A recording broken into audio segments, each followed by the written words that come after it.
All right, it is Tuesday night in Tooney Town, and that can only mean one thing. It is time for everyone's favorite pro wrestling live stream podcast on the internet today.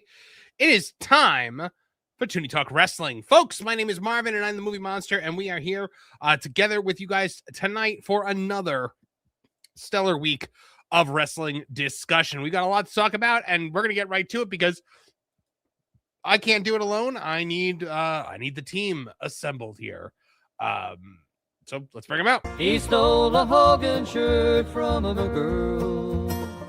His actions make a righteous hurl.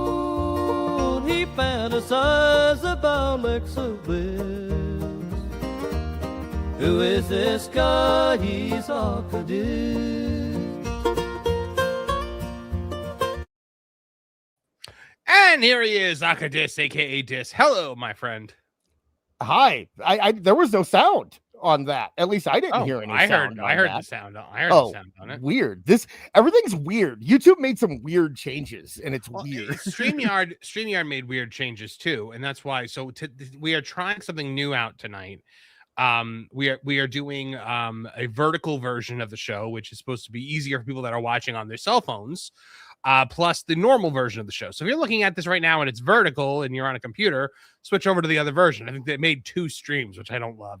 But I decided to try it out and see if it worked this week. So I tried it on the show that I care the least about, which is this one, obviously. Oh, come on. And so I wasn't going to try it on the show that I like. No, I'm kidding. Feeding into it. But the... so we're gonna see how it works this week. If it works, cool. We did it on Midnight's Edge in the morning the other day, and it went okay. But I figured why not? It seems like there are people in the chat that may be on the vertical version that are on computers, and if that's so, if you go back, there is a second version you can click on, and that'll make it look. Hopefully, it'll make it look like it always does. Also, I had to edit Awful's intro today, and I didn't realize it put a CapCut logo at the end, which I would have cut out if I knew it was going to do that. So this show is brought to you by CapCut. Apparently, it is. Apparently, it is.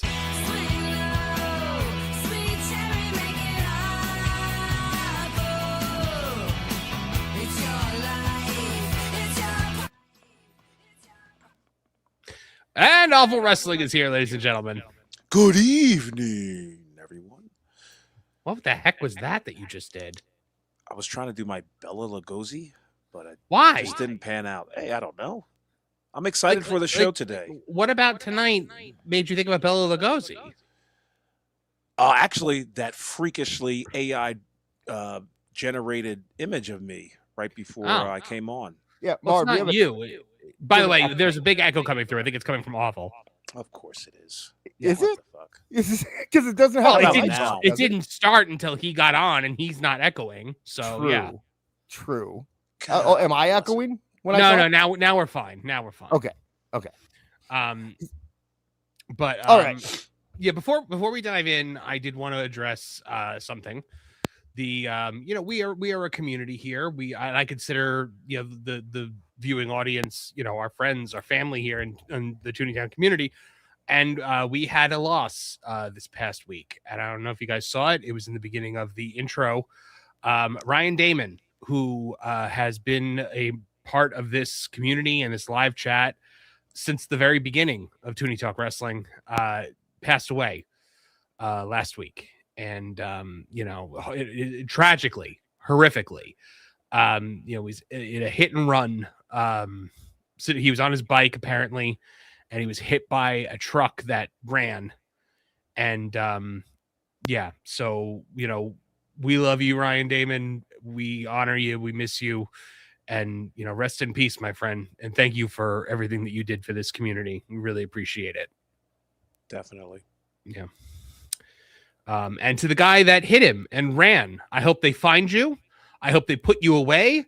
And I hope you become some fat, tattooed bastard's buttery cornhole for the rest of your miserable life. Well, they found the guy, and they are in the process of putting him away, yes. Good. I believe his preliminary starts next week. Okay, yeah, I didn't see the update then. All right. I just saw the original post from Ryan's brother, and Yeah, that really hit me. Like yeah. So I reached out to his brother as well, and just sent him the condolences from the Tooney Town community. And awesome. Yeah, so you know what, we're gonna remember Ryan, for the rest of our days here in Tooney Town, and wish his family nothing but the best, especially as the holiday season's coming up. So thank you, Ryan, for everything, and rest in peace, my friend. May I say that it was it was very difficult, even formatting that graphic. Oh yeah, no, I'm choking up just talking about it, and I've never met the guy face to face. It's just, we form a bond, with the audience. I think the audience with us throughout this show, and it really does start to feel like a community, like a family, and it was a profound loss. It's a tragic loss, especially right before the holidays. So, I hope this scumbag gets the fullest extent of the law thrown at him. Yeah. His name was R Damon 1982 in our chat and on Discord. I had a few conversations with him. He's the only person I ever told that because I always read his name phonetic, like RDA Mon. I always said that, and he messaged me one time, and he's like, "It's fine that you do that. I don't mind that you do that." And I'm like, "Oh, it's just."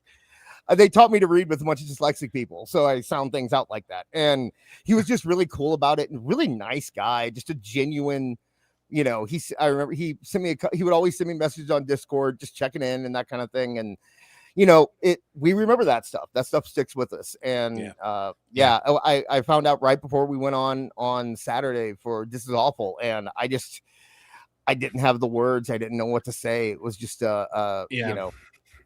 guys said that to me. You guys said that to me. I was at Universal actually, and it took the wind right out of my sails. It was, Beard had some words. He says he was a member of the 605 Super Podcast Group 2. Exchanged a lot of messages with him. He will be missed. R.I.P. Ryan. Yep, and Godspeed to his family. God bless. So not to start us off on a downer note like that, guys, but I couldn't let that go by and not talk about it, not address it, not give him the shout out that he deserves, because he was such a fun guy in our chat. And so all right, but we have got a lot of wrestling stuff to talk about this week. And you know what, let's start with the biggie in the room, and that is that the primetime slots for pro wrestling on cable is about to get a little bit more crowded, because TNA Impact is coming. Thursday Night Impact starting January 15th. Tony Khan is probably pissing himself right now. He's not happy. I guarantee he's not happy, especially because they've been doing so many Thursday night collisions recently. That this is definitely going to eat into it at least. Oh yeah. I'm going to be really interested to see what Impact can do, because now Impact is going to be on a cable network while being, basically promoted on WWE TV. It's very possible that Impact becomes the number 2 wrestling promotion in the world. I don't think it's going to happen overnight, but I think it's definitely possible, right? Especially with their deal with WWE. It just kind of depends on how you look at it. I think they can probably get about as big as NXT. And if you don't consider NXT its own company, if you consider it a brand and you still put it, then you put it in the WWE label there, then I think TNA could absolutely get up there and take that spot from Tony. Especially if they have a streaming, like they're on the AMC Plus, which is a pretty, it's not the best app in the world, but I'd say it's not a terrible place to be and not a terrible start. I'd be interested to see what kind of deal they have in place to where maybe they could shop around on different streaming networks. But either way, regardless of how it affects AEW, it is fantastic news for TNA. They're making $30 million off this deal, that's all profit, because they were already doing impacts. They were already recording them and paying for it themselves. And now that's just an extra $30 million that TNA has. And that's a great deal. Yeah. Absolutely. Beard says, I'm glad to see it after how he buried TNA on their own show. Hope TNA makes a new world title that looks like the AEW world title. Yep, me too. And remember, awesome. Tony Khan cut these cringy heel promos on TNA on their own show that went nowhere and were completely unanswered. And we had our friend Ann Evans on the show, and he was working for TNA at the time, and he told us that he wanted to produce some segments where TNA took shots at AEW and took shots at Tony Khan, and was told by Scott D'Amore, we cannot do that. We cannot hit him back at all. So, turnabout is fair. Now they're going to hit him back where it hurts.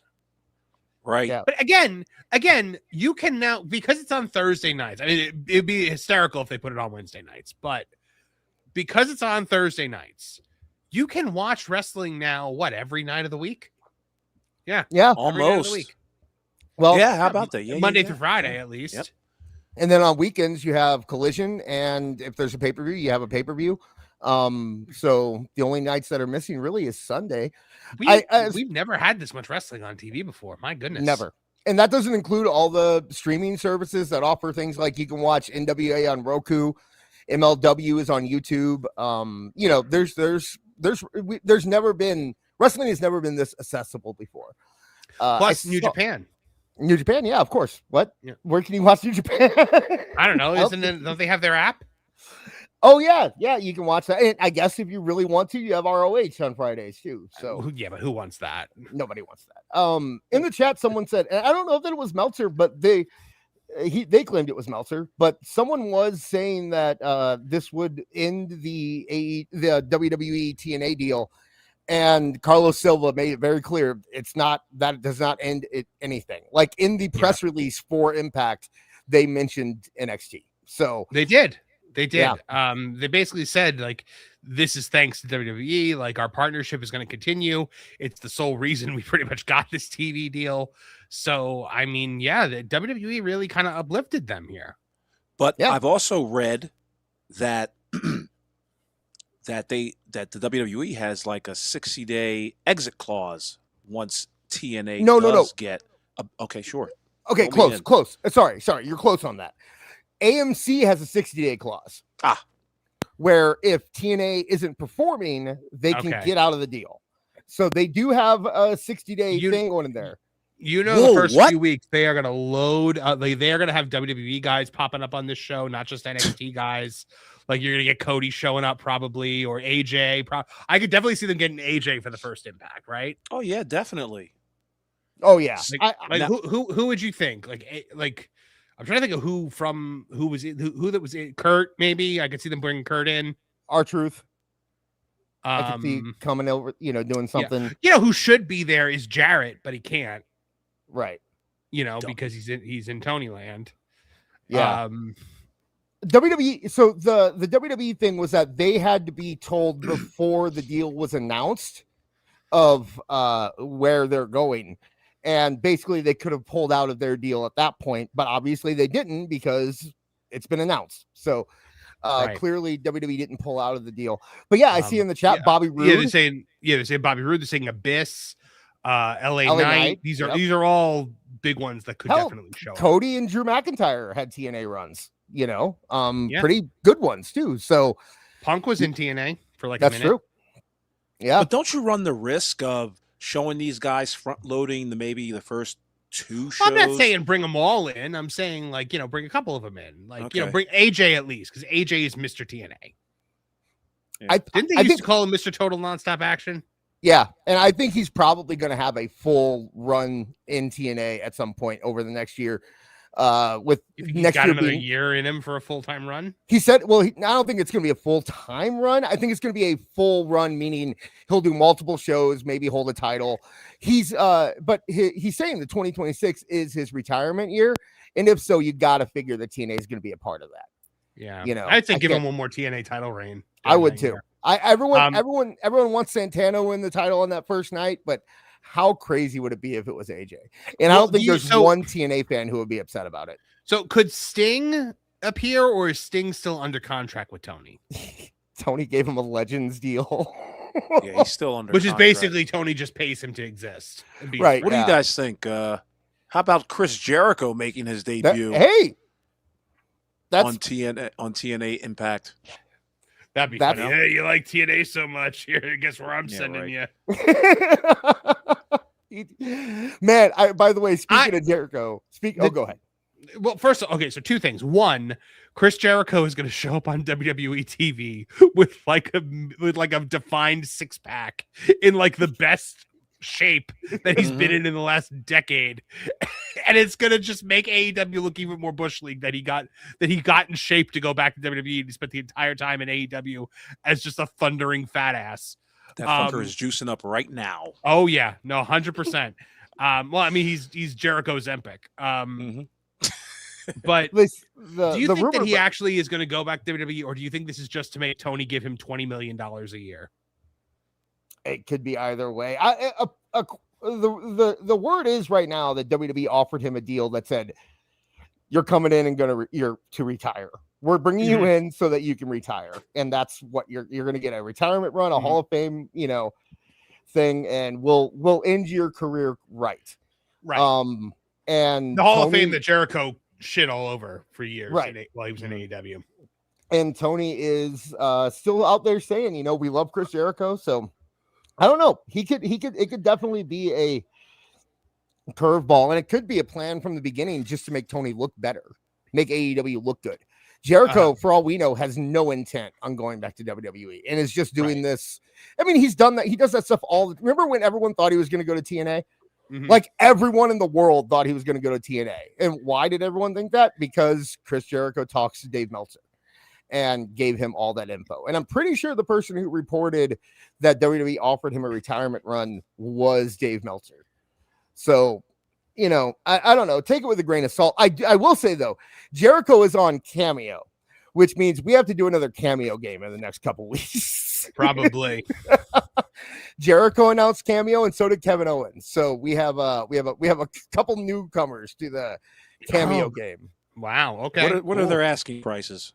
I don't know. That's what I didn't look it up because I figured we'd do a Cameo game at some point. Yeah, if we play the Cameo game awful, we're not gonna. I don't want to cheat. I'm no dirty cheat. Okay. As much as the chat may think I am. You just want your own. You just want your own Chimeo. I do.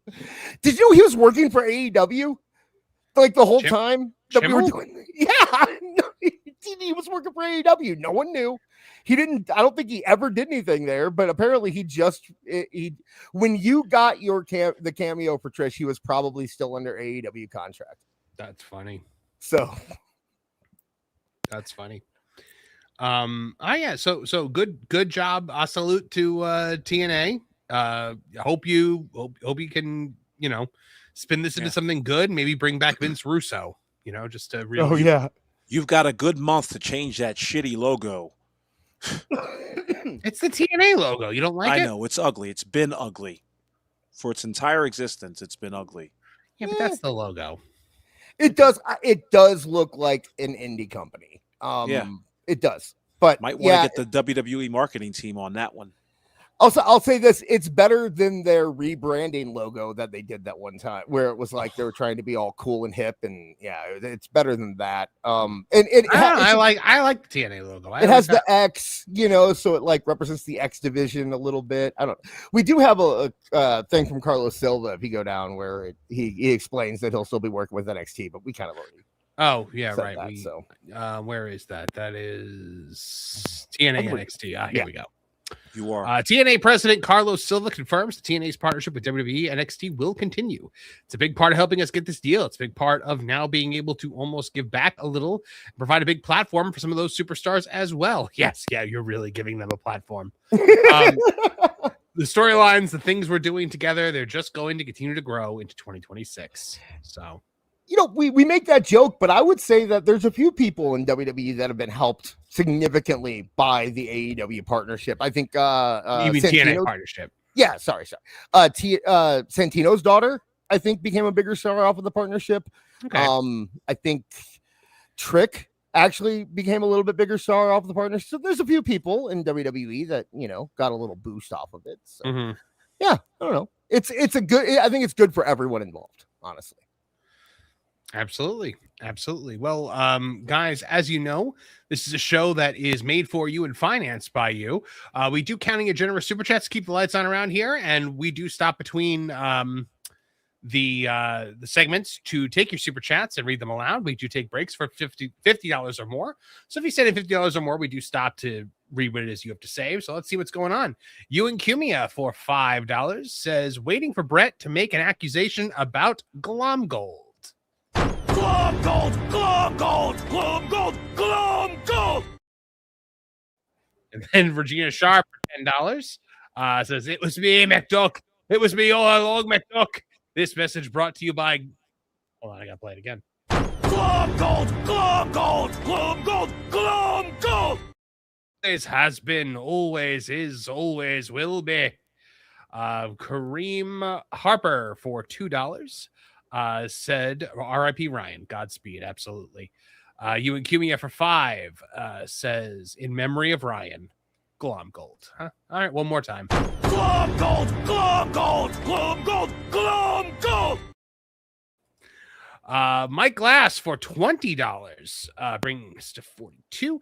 Flyby. If a man could expel air out of the tip of his head, what would it sound like? A whistle? Later. I don't think it would. Could expel air out of... Yeah, I think it would. Like a balloon. Yeah, like a balloon. No, I think it would just be like a... It depends on how small the hole was. Yeah. And what was on top. Mike, if the skin was loose, you know? Mr. Glass, please put down the blunt, put down the fifth of alcohol, and get to work. We'll see you on the replay, bro. Kareem Harper checking in for $5 says, I believe Bret Hart. # Team Heart. We're gonna get to that. Don't worry. We should point out that the clip we have this week is not the same as the one we had last week. It's a whole new thing. Know. He did it again. I know. So he did it again, and it's hysterical. We might have to get. I got a problem with that Bill Glom Gold.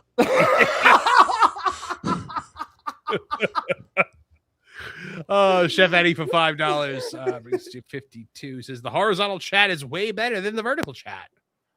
Oh, okay. I mean, I would assume so. Regina Sharp for $5 says, I'm just saying McDuck and Glomgold should just shut. Oh, I'm just saying McDuck and Glomgold should just shut up and kiss already. That's it. Bret Hart, probably. CWJ1288 for $5 says, hello all. Where this will hurt AEW's if TNA is getting the same ratings as AEW, then why would WBD pay $185 million a year when it might only be worth $10 million a year? Is that what TNA is getting? No, TNA. Well, I guess because it's a 3-year deal for $30 million. So yeah, actually they didn't say how many years it was. They just kept saying it was a multi-year deal. Right. But I think as we talked about how the NXT deal is the same thing. I've said before, I think that WWE took a hit on NXT specifically to show that they're overpaying AEW way too much, because they're only getting 80 for NXT. So let me tell you something. If the Ellisons do get their hands on WBD, and it's looking more and more like it's going to be them, there's going to be some serious accounting going on about what money is being wasted. Yeah. A quick question about that, because now there's so if the Netflix thing goes through, which I doubt it will because of political stuff, but that's not for the channels, right? That's just for the studio, and that is just for the studio. Yeah, that's just for basically the IPs and the streaming and the movie studio. So the only thing that would affect AEW is Max. It wouldn't affect AEW in any other way. Correct. Yeah, I doubt they'd be on Max still. I've got two questions. Okay. What programming does AMC have first and foremost? Well, I mean, I know what programming it used to have. It used to have Breaking Bad, Better Call Saul, The Walking Dead. I don't know what it has currently. Right. I mean, and to Dis's assertion earlier, TNA has 60 days to get right, or the AMC can take them off the air, or did I just listen to that? That's what it sounded like to me. Yeah, they have an out clause. I mean, didn't WBD have an out clause with? I don't think so. With AEW, I thought they said they did, but maybe after. What are you talking about? The new deal or the old deal? The new deal. Oh yeah, the new deal. They probably have 3-4 years. Yeah. Yeah, I thought the new deal. Gotcha. Good one. Good one. Call back. Everyone in our smart chat joke. Call back. it's a 75-year-old call back. When gas was 12 cents. Yeah. Yeah, there's an out clause. I just think that means basically like we're not gonna come on here and I think it has a lot to do with the WWE thing. I think it was more like we just want to make sure WWE's not going to leave when you get here. You know, like we're signing this deal thinking that you have a deal with WWE. If you get on here and immediately don't have anyone from WWE and that deal doesn't exist anymore, then we're going to have a problem. I'm guessing that is, you know. Does the Impact deal have anything to do with streaming? Like, is it stream on the AEW, the AMC app live, or AMC Plus? It'll be on there live. Checking that out too, yeah. And they AMC, they've been doing a lot. I guess Carlos Silva said they want to get into scripted programming, but they've also been doing a lot more sports programming. Like the big thing they have right now is they're doing a multi-part documentary on the 49ers. That's getting a lot of buzz, and so they're more of event programming right now. It'll be interesting to see where they move once TNA's there. I'd like to see them get back into more scripted stuff, but we'll have to see. You know, I don't know. AMC's kind of just been out of it for a few years. TNA needs to run a show where they have Don Draper and Walter White in the audience. Well, they already did. So there's one on the press release. It was like, and their second show is in Albuquerque, the home of Breaking Bad. Breaking Bad. God, they're really going to stretch this out, aren't they? Mr. Jamie Jam for $4.99 says, "Wow, the amount of karma that keeps coming to Tony Khan, AEW, and the Sickos. Huge W for TNA. It is a pretty big W." Chef Eddie for $5 also says, "Bret is finally realizing that not only is he not the best in the world, he's not even the best Hart. Owen has more respect and accolades than he does." I have always said Owen was better than Owen Bret. was better. Owen was better. Not only was Owen as good as Bret in the ring, but Owen could talk circles around Bret. Yeah.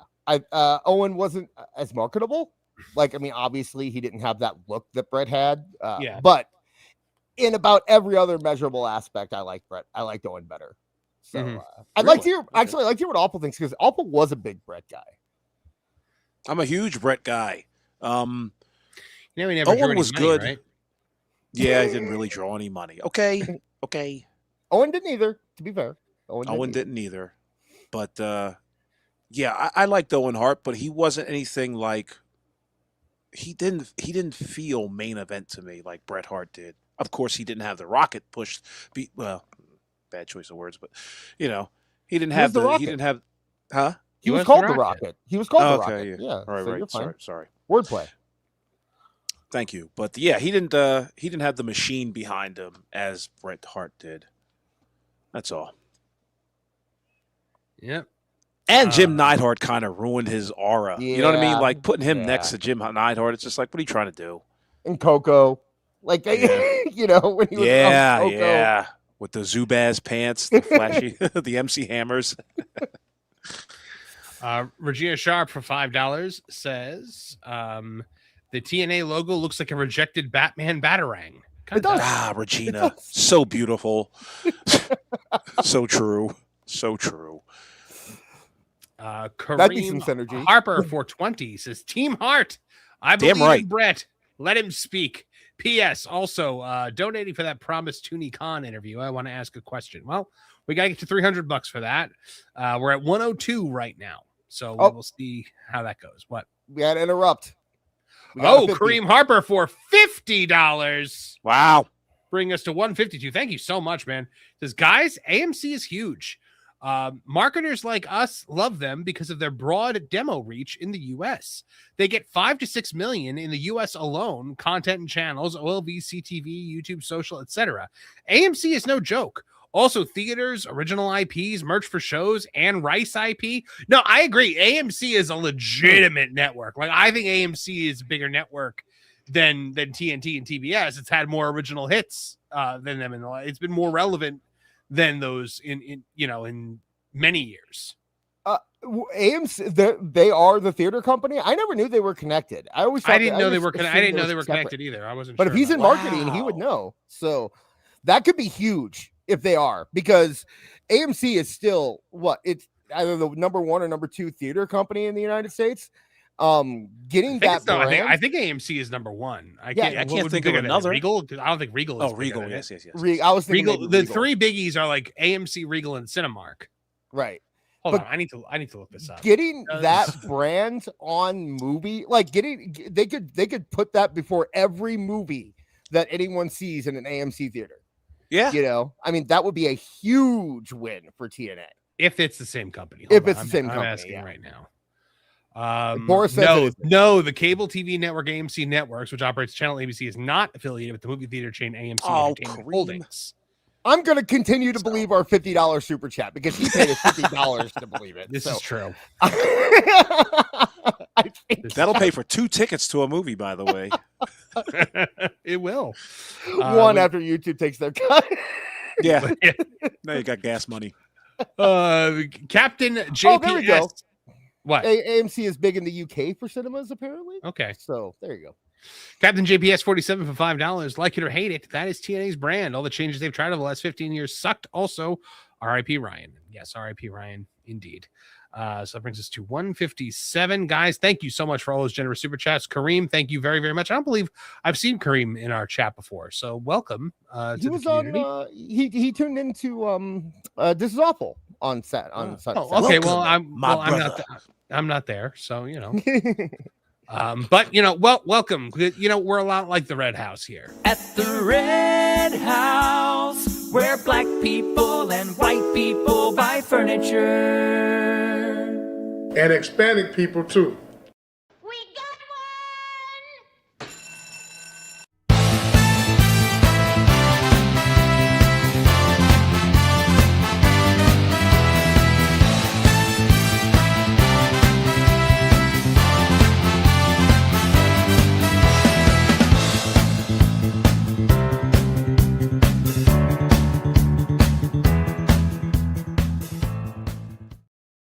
There we go. Been too long. Kareem loves white people. He said no he Indians, no Asians. Well, Asians are white adjacent if you ask certain people. Right. Yeah. About Rhedosaurus for $5. 162. Does anybody else think the ending to the IC match did nothing to improve Judgment Day or boost Dom? It just felt too safe and watered down Dom's win. I think if it was against anyone else besides John Cena, I might agree with that. But I don't think I think a win over John Cena in any manner at this point is a big win, right? Like even if you have all the help in the world, I think just the fact that John Cena let you beat him. Well, and if Cena now wins in his last match, Dom will go down in history as the last guy to ever beat John Cena. Well, he's always going to go down in history as the last guy who faced John Cena on pay-per-view, the last guy that beat John Cena on pay-per-view, the guy that kept John Cena has 100 wins on pay-per-view. He could have had 101, but Dom stopped him. And 100's a nice round number. Yeah. And also he was the last title change in John Cena's career too. So there's quite a few things that Dom will go down in history for when it comes to until John Cena comes back. He's already advertised for the Raw after WrestleMania. There you have it. That's what I'm saying. But the cachet that Dom just collected from that, I mean, the great hero shot of him and Liv standing over John Cena, the other great hero, the money shot with him holding up the belt, money and Liv. Shot, huh? Yeah, and the fireworks going off. You play that for the next 10 years, man. He's solidified now. And I didn't realize the backstory with Liv, but apparently Liv has said a lot of times that she always had a crush on John Cena, and he was part of the reason she got into wrestling. So it wasn't just a random thing where they were trying to mimic the storyline from Elimination Chamber. There's backstory there with Liv and John Cena too. So I don't know, it's neat. Yeah, it's not that open, but it's still backstory. Real Rain 89 for $5. I hate to be a nihilist, but I'm at the point where I watch wrestling podcasts more than the actual wrestling. I feel you. I get it. A lot of people think that wrestling is, when we started Tooney Talk Wrestling was in what we were all calling a renaissance, and now it just kind of feels like it's like across the board, it's just kind of in a slump now. It's a holding pattern. Yeah, I mean, I enjoy the product. I enjoy WWE. I'm not a fan of AEW still. You're not? No, I still can't. But I don't know. Like, I guess I'm coming from a different point of view though, because I actually got brought back to wrestling because of the whole bloodline thing. So, yeah, I don't know. I'm still enjoying the product, but I can see where people might find it boring or whatever. It's not new anymore. You know what I mean? Yeah. Like, you had that new car smell when Triple H took over. And now people kind of know what the ride feels like, and they don't. There's cigarettes in the center console. It's just not as exciting. I don't think the quality has waned, but it's impossible to keep that momentum and that newness going. It might be an argument for switching up the booking every 5 years, like Jarrett and Lawler did back in the day. Mm-hmm.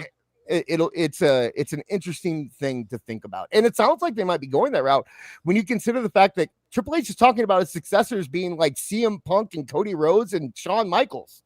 He's talking, so it sounds like he's not in it for the yes, that young up and comer Shawn Michaels. When I'm ready to take that final bow and go off to that big main event in the sky, I'm just glad to know that Shawn, that whippersnapper, is going to still be here with not a hair on his head. The gosh. bow-legged, cross-eyed, bald guy. Yeah. The voice of 1997 Shawn still ringing in his head going, drugs! Yeah. And I think with the newness, though, Triple H also loses that cachet where at some point people don't want to admit things like LA Knight probably shouldn't be a main eventer. Or, there's things like that people can just now blame on Triple H. I was saying to a buddy today, I was like, I would love it if LA Knight could go his entire career and never win the world title. Yeah. I'm just so done with him. He was great until The Rock came back. Yeah. And then, like, all of a sudden you're like, oh, The Rock, the Attitude Era cover band maybe isn't as good as the real thing. But Michael Parham for $4.99 says, at the Tooney Town where black people and white people talk wrestling. Aw. Hispanic people too. That's not true. We don't have any Hispanic people here. I could try. The Red House where black people and white people buy furniture. And Hispanic people too. Did you guys notice that guy that big head has his arm around, he kind of like gooses him at the end, maybe? Yeah. Watch it again. Let's see it. Watch it again. At the Red House where black people and white people buy furniture. And Hispanic people too. Like, he got himself a handful there. He certainly did. Some back fat.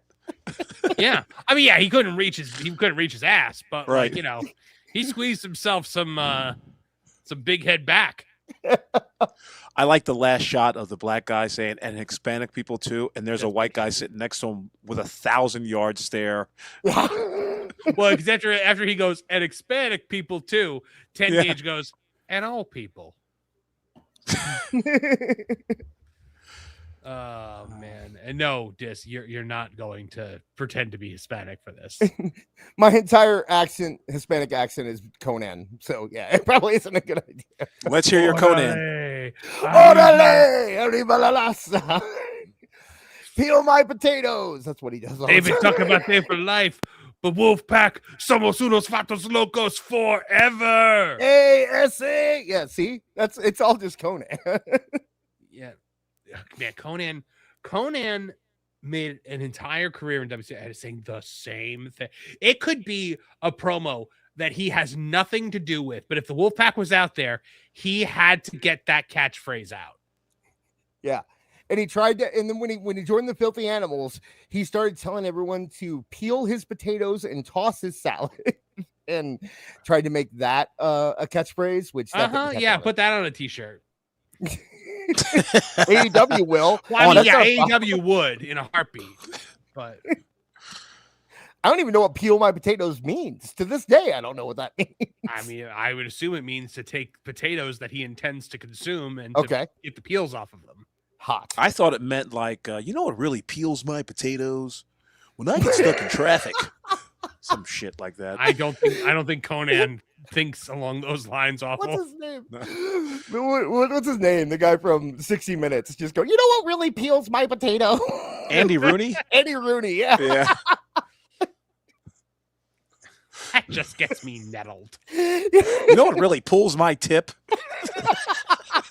You know what really tosses my salad? Gets my goat.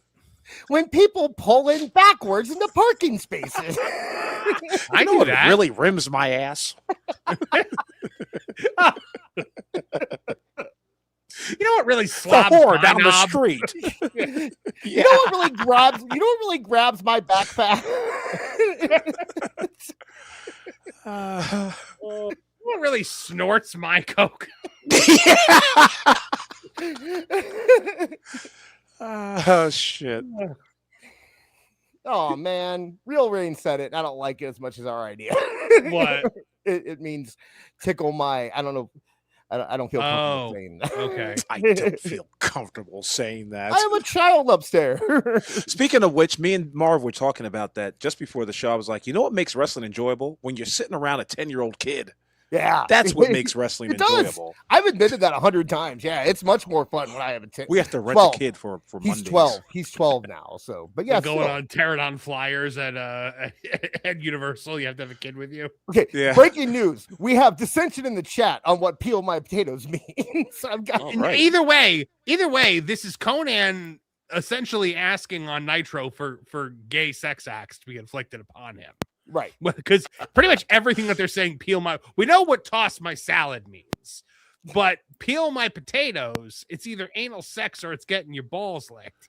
So either way, like Conan is telling like 10,000 people in an arena, mostly dudes, to come do this to him. So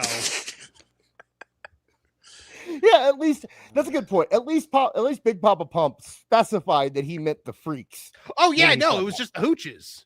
Right. Exactly. Greg Hughes making a good point. APA always pounding ass was actually a shirt. Oh yeah. They can't all be winners, folks. Yeah. It was a winner in the porno industry, though. That's for sure. Oh goodness. All right. So you know what? We were talking about all these gay sex acts, so I mean, we might as well talk about Bret Hart now, right? Speaking of which. Speaking of peeling potatoes. All right, let's hear what Bret had to say this week. Liked Warrior. I think Vince McMahon picked Warrior because he was in love with him. I mean that in an honest way. I really think. Why is this his go-to? Why is Bret Hart writing gay fan fiction about Vince McMahon every week now? Let's check it in context. Maybe he was asked a question. It's called yaoi, okay, and it's Japanese. I don't think anyone asked the question. Do you think that Vince and Warrior were hooking up? No, it was again like that got on inside Bret, welcome to the show. How was your flight? I think Vince picked Warrior because he was in love with him. Okay. Yeah. The truth is, Bret Hart. Warrior. I think Vince McMahon picked Warrior because he was in love with him. I mean that in an honest way. I really think Vince. I know. I mean that in an honest way. Exactly like I said with Shawn. You know, Vince. I think he was tagging him. And here's the thing. I mean, like the Ultimate Warrior. You know, we all knew who he was. We all knew what he was like in the ring. He certainly wasn't the excellence of execution. So there's no other excuse for him winning the world title while I was on the roster, other than Vince was fucking him up the ass.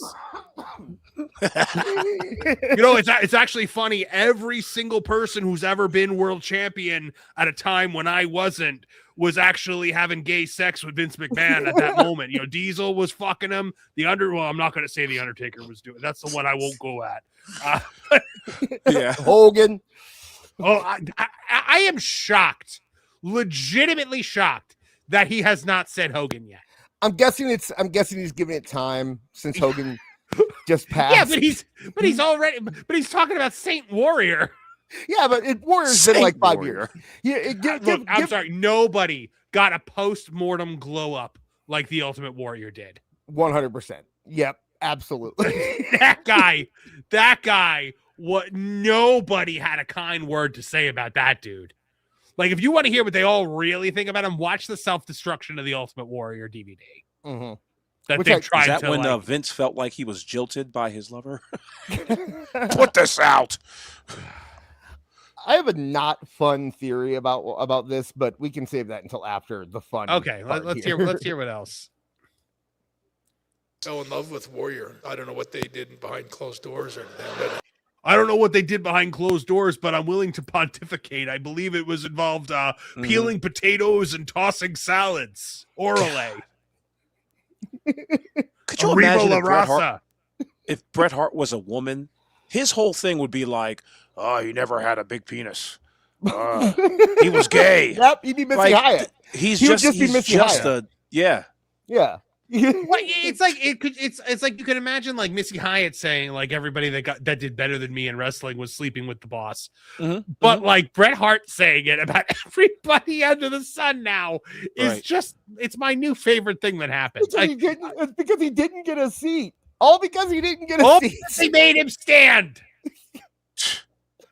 Well, you know, I'm used to standing because I'm a stand-up guy, not like Warrior and Shawn who are bending over in the back for Vince. Golly. I'm shocked. Legitimately shocked. Because, I mean, like Hogan, I get maybe because, like, he hasn't been dead long enough for Bret to start attacking him again. But, like, Triple H, I'm shocked that hasn't happened yet. Yeah, and it's, I got to tell you, because I pulled up some... We'll look at the pictures I pulled up here in a bit. But when I was looking for it, all I kept finding were pictures of Shawn and Triple H kissing on the mouth. Like 10 of them. They love to kiss each other on the mouth, boy. It's literally how Triple H's Hall of Fame speech started. Yes. They do it like every time they're in the same room. They seek each other out and kiss each other on the mouth as soon as they see each other. How do you greet your wife? I'm starting to turn on Bret Hart a little bit, gentlemen. Like this is you're just starting. I'm starting to realize, like, dude, if this is supposed to be like some sort of Canadian comedy bit, because we all know, like, Canadians are cynical and curmudgeonly and all that. But if this is like something to get a laugh out of people, all right, the joke is running dry, Bret. I mean, like, now you're going to blame Tito Santana for being gay, or, you know, Vince had a thing for Tito Santana and Rick Martel, and like, come on now, what's happening, buddy? 30 years of bitching and moaning, and you're just now starting to turn on him. Yeah, because it's starting to become libelous. Yeah, if I may say. Well, no, it's slander because it's spoken. Slander, yes. Sorry. Right, you have to write it for that. So let me ask you this. Let me ask you this, Awful, as a Bret fan. Sure. Who screwed Bret? Vince, apparently. No, Bret screwed Bret. Nah, Bret didn't screw Bret. He was all these years, people have been saying that Vince screwed Bret, but really, Vince screwed Shawn and Vince screwed the Ultimate Warrior. Yeah.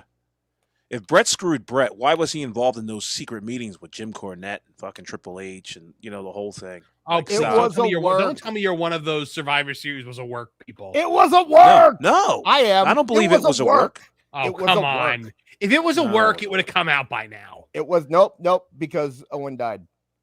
You don't think Jim Cornette on his podcast would have come clean? You don't think Russo would have said something?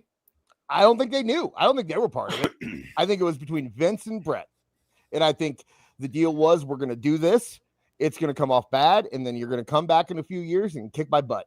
And that's the dumbest fucking thing I've ever heard. And then Owen died, so it didn't happen. And then Owen died, so it didn't happen. I want a new co-host. Neither of them are going to talk about it. There's no way this happened. So that's, I love that. I also believe in Bigfoot. So I bet you do. I love no, but what I was saying was that, like, if this was all a work, why wasn't Bret in those secret meetings where it was just like, how do we screw Bret? How do we get this title off of him? Because that's what I'm saying. Like, just Vince and Bret. It was just them. And Jim Cornette was the guy that came up with the idea, like, fuck him, just screw him. Maybe if you believe Jim Cornette. I do. I do. I don't think he doesn't have he's not like a Hogan or something like that. Carney, though. I mean, he's still a Carney. I don't know. I know you don't know. I mean, look, Russo claims he came up with the idea. Right. Cornette claims he came up with the idea. I'm pretty sure Tripp and Shawn have said they came up with the idea. Mm-hmm. So we don't know who actually came up with the idea. Well, I think Bret didn't. I think it's a pretty easy idea to come up with. Yeah, I would actually put money on the fact that everyone had the same idea at the same time. That's not a difficult idea to come up with. It's just say, screw them. Who cares? Take the title. Have you ever read Shawn's book, Heartbreak and Triumph? No. He talks about right before they go out there for that match for Survivor Series. They're like stretching in the back, and Bret walks up to him, and Shawn's starting to feel bad about what they're about to do. And he's just like, hey, Shawn, just want to say thanks for understanding. Canada really can't take another blow like this if I were to lose tonight. And Shawn was just like, suddenly I didn't feel bad anymore. I was like, thank you for what you just said. Good for him. Yeah. I really don't know. My suspicions are higher than they used to be. Well, I don't know that Warrior was the only one either. But I say that, but I really mean it now that I think it's common knowledge that Vince was a bisexual predator. Common knowledge. Everyone knows. Well, I mean, he did. John Laurinaitis was. We have that. Victims. We have that. Yeah, we have that coming. We'll get to that in a minute.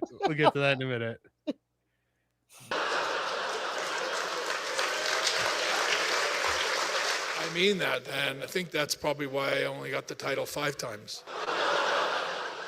It would have been a 6, but you didn't want to take it up the butt. So my not fun theory about this is that Vince and Bret, or Vince and Shawn, or Vince and Warrior, it's always been said that they have a very father-son type relationship to them, and I don't think that Bret's father ever showed him any kind of affection. Well, so the only affection my old man showed me was when he used to take me down into the basement and stretch me into multiple different angles. I am convinced, by the way, that Stu Hart, there was something funny going on in that dungeon. Yeah. So I just think that maybe Bret sees any kind of like fatherly figure as just being gay. You know what I mean? Like Vince, Shawn said Vince was like a dad to him. So I guess that means that, he brought him down in the basement and stretched him into weird pretzels and fondled him. I'm not saying all that, but you know what I mean? Like there's a lot of people who think that like if you hug your son or something, you're not a real man, right? And that kind of thing. So I think Bert, that why don't you come down it might be a little bit of that. My dungeon, and I'll tickle your taint. I mean, I'll stretch it. I'll peel your potato. Your potatoes and toss your salad. I'll eat your poutine. There's a comment there. Was I'll eat you? It's actually I'll eat your poo, teen. He plays sexy music in the dungeon. Like, why is Al Green playing? What's going on here? Careless Whisper. Lady in Red. What's that playing for? Come here, I'd like to show you something. Because people used to just like come up and ring the doorbell and like ask to be like stretched by Stu Hart, and he would do it. They were like, "Hey, is Stu here?" Yeah. Do you think it works the same way? Like if you go to the Hart Dungeon now and ask for Natalia to stretch you? We saw it on Monday. That was a great thing too, by the way. They did a whole vignette where Natalia was beating the crap out of Maxine in the dungeon for like 5 minutes, and she would just be like, "Do it again," and then beat her up more. It was come again, It's just so yes, I think you can. Probably I'd pay good money. I don't know. Yeah, she doesn't. Her sister has an OnlyFans, so that would make sense. Yeah. They talk about like I remember if he was in Wrestling with Shadows or something like that, but they would talk about how like the guys would come to the door and Stu would like rub his hands together and be like, "All right, Tiger," and they were like they recorded like the screams from the one guy that was like coming up through the pipes. Right. Oh man, that's when it was all in. Do you believe that like the heart dungeon right now is just somebody's basement? Yeah, it's sad, isn't it? Whoever bought the Hard House. There's just white goo everywhere. Oh God! You always take it a step too far, Dis. I do. That's my thing. I'm charming that way. So let's see. This is Vince and Shawn. Yeah. Nothing wrong with that. A little manly embrace. Yeah, just kiss your friend's neck. No big deal. Yeah. Oh wait, no. Then there's that. Jesus. I couldn't find exhibit. Warriors, I call this Exhibit A. I'm Canadian, so it's Exhibit A, eh? By the way, this particular picture in which Shawn Michaels kisses Vince actually like once more he grabs Shawn by the waist, like, "Come here, you homo, come here." That's not the. That's like. Do you think that's the kiss of someone who has never kissed this man before? I don't know of any planet where any one of us would do such a thing. Now, you know, like you take a picture with a buddy, and like you do like the manly like arm around the shoulder, and like like maybe like like Triple H with the point and stuff like that. Right. Mm-hmm. Then there's this. This looks like they're slow dancing at a wedding together. This is weird. This one's weird. There's something weird about that because, like you said, you put your one arm around him. You don't like bring your other arm and almost go cheek to cheek with him on that. Yeah, like if I didn't know that this was Vince McMahon and the Ultimate Warrior and somebody just showed it to me, I'd be like, oh, look at this old gay couple. Yeah. Right. Like first generation homosexuals? Yeah. There you go. They look like they're about to head out to a nice Italian dinner and then the symphony. You know what I mean? Yeah, like the tough guy. And then La Quinta Inn. Not like the setting off the fire alarms. Oh my God, here they come kind. Yeah. Right. Like Is Warrior got his arms locked around Vince McMahon or what? What's going on? Oh, they wouldn't fit. Yeah, I don't think they'd fit. Broad back. Warrior does have that kind of like JJ Bullock. You know what I mean? Like the cheeks and the rose. Yeah. Mm-hmm. How soon after this did Warrior die? 48 hours. Yeah, 48 hours. Yeah. My gosh. You think he was frustrated? I like all of us, the cool old gays, not the ones like today. Yeah, exactly. Exactly. When we said 48 hours, all of us had little wheels spin in our head. Like, should we? Is there a joke there? And then we're like, we're not gonna do it. Okay, so but how quick? If let's say Warrior hadn't died, how quickly does the Ultimate Warrior WWE partnership fall apart? The next month. You don't think it would have gone at least a year? I think it would have. Okay, you know what? I would say it'd be similar to like the current any Jesse Ventura deal they've done since like 2000, right? Where it's just like they bring them in, they sign up. We're going to sign you. We'll have you a 4 or 5 show deal. You'll come in, you'll do something fun, and then after like the third one, they're like, you know what? I think we're good. I think we're done now. When he gets uncovered, JFK was assassinated by aliens. Right. Yeah. Oswald was a terrible shot. Everyone knew it. He just hands Liv Morgan a Union card. And so, he's just doing all that back. Yeah. I think I give it a few months because Vince, Warrior would have said something stupid. Especially no, he wouldn't have. See, that's where you're wrong, Des. I saw the Ultimate Warrior do his Hall of Fame speech. I saw the Ultimate Warrior do that speech in the ring.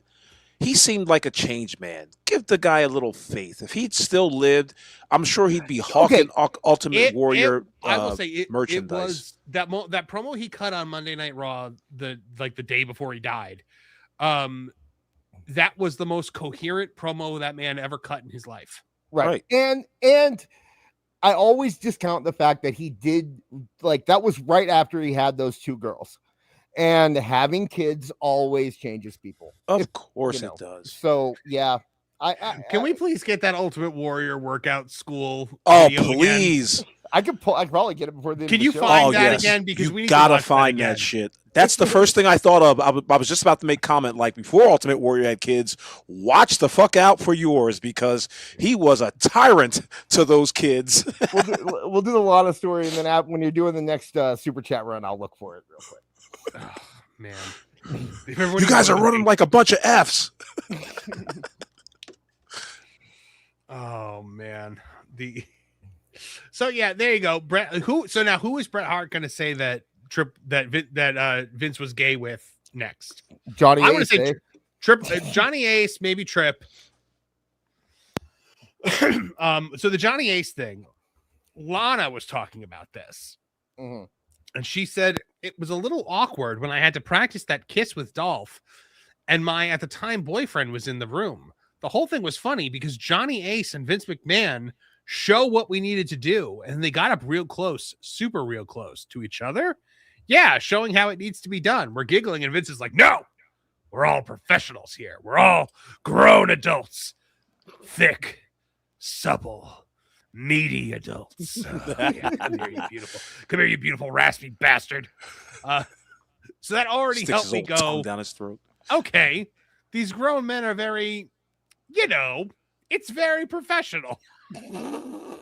I come from a performance background, and I can easily pretend to be a friend, assassin, lover, mistress, and then leave work and turn it off, go back home, do chores, and do life and be together with Miro. We both understand that. He takes acting class. He's been in movies. He's been a husband in different things as well. So I think we always had that understanding. He's very confident, though. All right, so now she's just talking about Miro. Yeah, right. Trying to get back in his good graces. Yeah, so that's that. Vince McMahon practicing kissing with Johnny Ace might be almost as good, if not as good, as the Vince McMahon teaches Kelly how to dance story. Wait, what? God, you never heard that? No. Oh my gosh, no. So apparently Kelly couldn't like her whole gimmick was she was an exhibitionist and she was supposed to dance, right? And the girl could not dance. She had no rhythm. So they're rehearsing it, and Vince is like, no, you got to get up there. And Vince got up on a table and did like a strip tease and danced to teach her how to dance. Okay. You never heard that story? But see, if Kevin were here, he'd be backing me up on this. I believe you. I'm not saying I don't believe you. I've never heard that story. No. Oh, yeah, no. It was apparently a whole big thing. We all know that I put the link Vince in the McMahon chat likes to do the thing like I can't remember which wrestler made the comment, but they were like, Vince McMahon will do something to make you do it. He's the first one up at bat. Well, he did the Shawn Michaels WrestleMania 12 entrance before Shawn did it. Right. All right, so let's see here. Dis has got the video. Please note the warning. Do we need censoring here? Because I think some words fly around. I mean, it's straight off YouTube, so okay. Yeah, that don't mean shit. All right, here we go. There you go. There's the strong foul language. Yep. Okay. But we're going to do squats this way. You put the bar on the back and you squat fucking down, feet flat. By the way, like the F-bomb is not necessary there. It's not at all. You squat fucking down. Like you're shitting over a hole. Well, there you go. Yeah, there we go. Not like you're sitting down, not like, like you're shitting over a hole. Mm-hmm. Like this. You keep your back straight up and down. 20 fucking reps with the bar. I need somebody. This is my wrestling coach. Look at these kids. These kids are like, what did we get ourselves into? Who is this guy? My dad told me he was somebody. Dude, can I get my $20 now? Yeah. I'm just here because I'm a huge fan of the comic book. Here, just doing military press. Push up and down. You got 2 sets of dumbbells here. You just keep going. Devin, just get on the prowler. You just keep going until you die. Look at that kid yawning. How did Warrior not just smack the crap out of him? That's 20 reps on the prowler. If you're standing around, fucking get on it. You just got off the prowler. You get on the sled. Let's go. Fuck that, you can. 52 fucking years I've been on this fucking planet. Look at that face. I can't. You can't. 52 fucking years I've been on this. Please tell me that's how he responds to literally everything. can you break a 20? Oh, I'm sorry, sir, we don't have change for a 20. 52 fucking years I've been on this planet. Good Lord. I was about to do 20 push-ups just then. Holy shit. He just Go. Fuck that you can't. 52 fucking years I've been on this fucking planet. Fuck. Fuck. Fuck. Fuck. Oh, I'm walking off. Wait. Just look at that string of F-bombs. Yeah. He's so angry. All he can do is go, fuck! It sounds like one of the kids start laughing, too. One of the kids start laughing. How did you not laugh at that? Fuck that you can't. 52 fucking years I've been on this fucking planet. Fuck. Fuck. Fuck. You I'm gonna tell you when you want to go to the fucking big stadiums, 100,000 people. I fucking can't. Fuck that. Oh my God. Work out with the Ultimate Warrior behind the storage facility, only in Peoria. This is the anti-DDP yoga. Yeah. DDP's like find your modification, make it easier for yourself. 52 fucking years on this planet. I'm using that from here on out. Regina Sharp brought up a good point. On this planet. That doesn't tell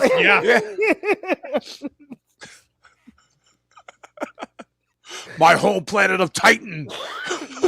That's True City. Yeah. 52 fucking years. You know what? For Christmas, we should pull up the Ultimate Warrior comic book and look where he had his way with Santa Claus. Oh, yeah. That might be absolutely. I swear to God, the chat is trying desperately. This is like the 5th time I've seen it. They're trying to spell distrosity, and it's just terrible. Distrosity. You can't even see Distrosity. Oh my God. Distrosity, whatever. Hold on. You know what? I'm going to ask ChatGPT right now what distrosity is. Do you remember when he came back? When he came back to WWE, and suddenly there's this whole lore behind the Warrior character, and he's talking about distrosity, and there's a comic book, and he's talking about Warrior Academy, and you're just like, wait a second, I just want to see this guy run out to the ring and shake the rope. I don't know what all this is about. Okay, so here's what ChatGPT says: the word distrosity is a coined term attributed to the pro wrestler Ultimate Warrior, born James Ellsworth. It appears in his comics and writings. Here is a breakdown of what it is, what it means, based on available sources.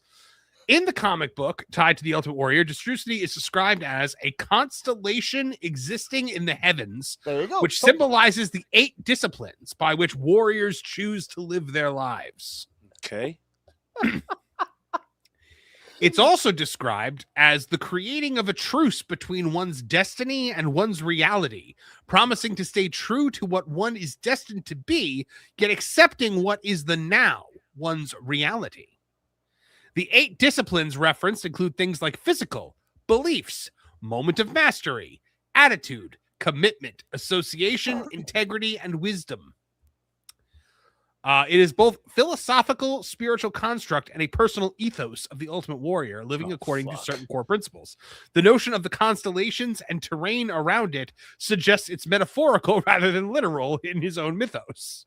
It aligns loosely with other spiritual traditions. One writer compared it to the Buddhist Eightfold Path in that it emphasizes self-discipline, belief, and evolution. Did you guys ever hear Bruce Pritchard's pitch about distrosity when Warrior came back? It's actually amazing. So the Warrior wanted like a distrosity disciple, and Bruce was like, it should be me. Okay. And they're like, why would it be? And he lays out this plan. He goes, I become the Warrior's distrosity disciple. And then at the end of the storyline, I turn on the Warrior and reveal that I'm Brother Love. From shit to fucking shit. Okay.